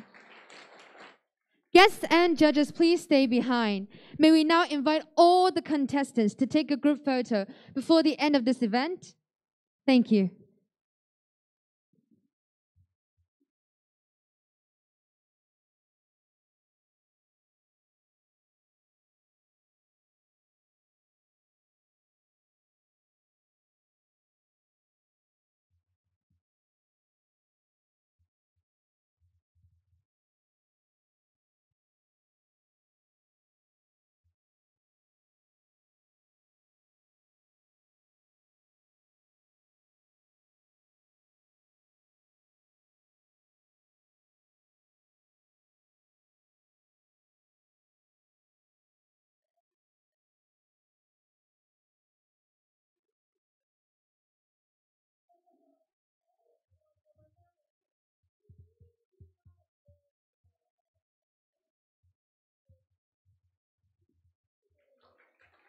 Thank you.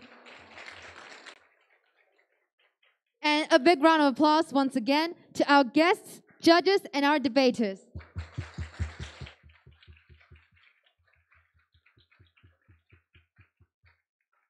Hope this debate has given you food for thought and inspired you with the charm of debate. And congratulations once again to debaters, and a big thank you to our amazing audiences who are joining us live here at the institution or from afar. Happy weekend to you all, and hope to see you soon. I am Natasha, your chairperson and MC for today. Goodbye.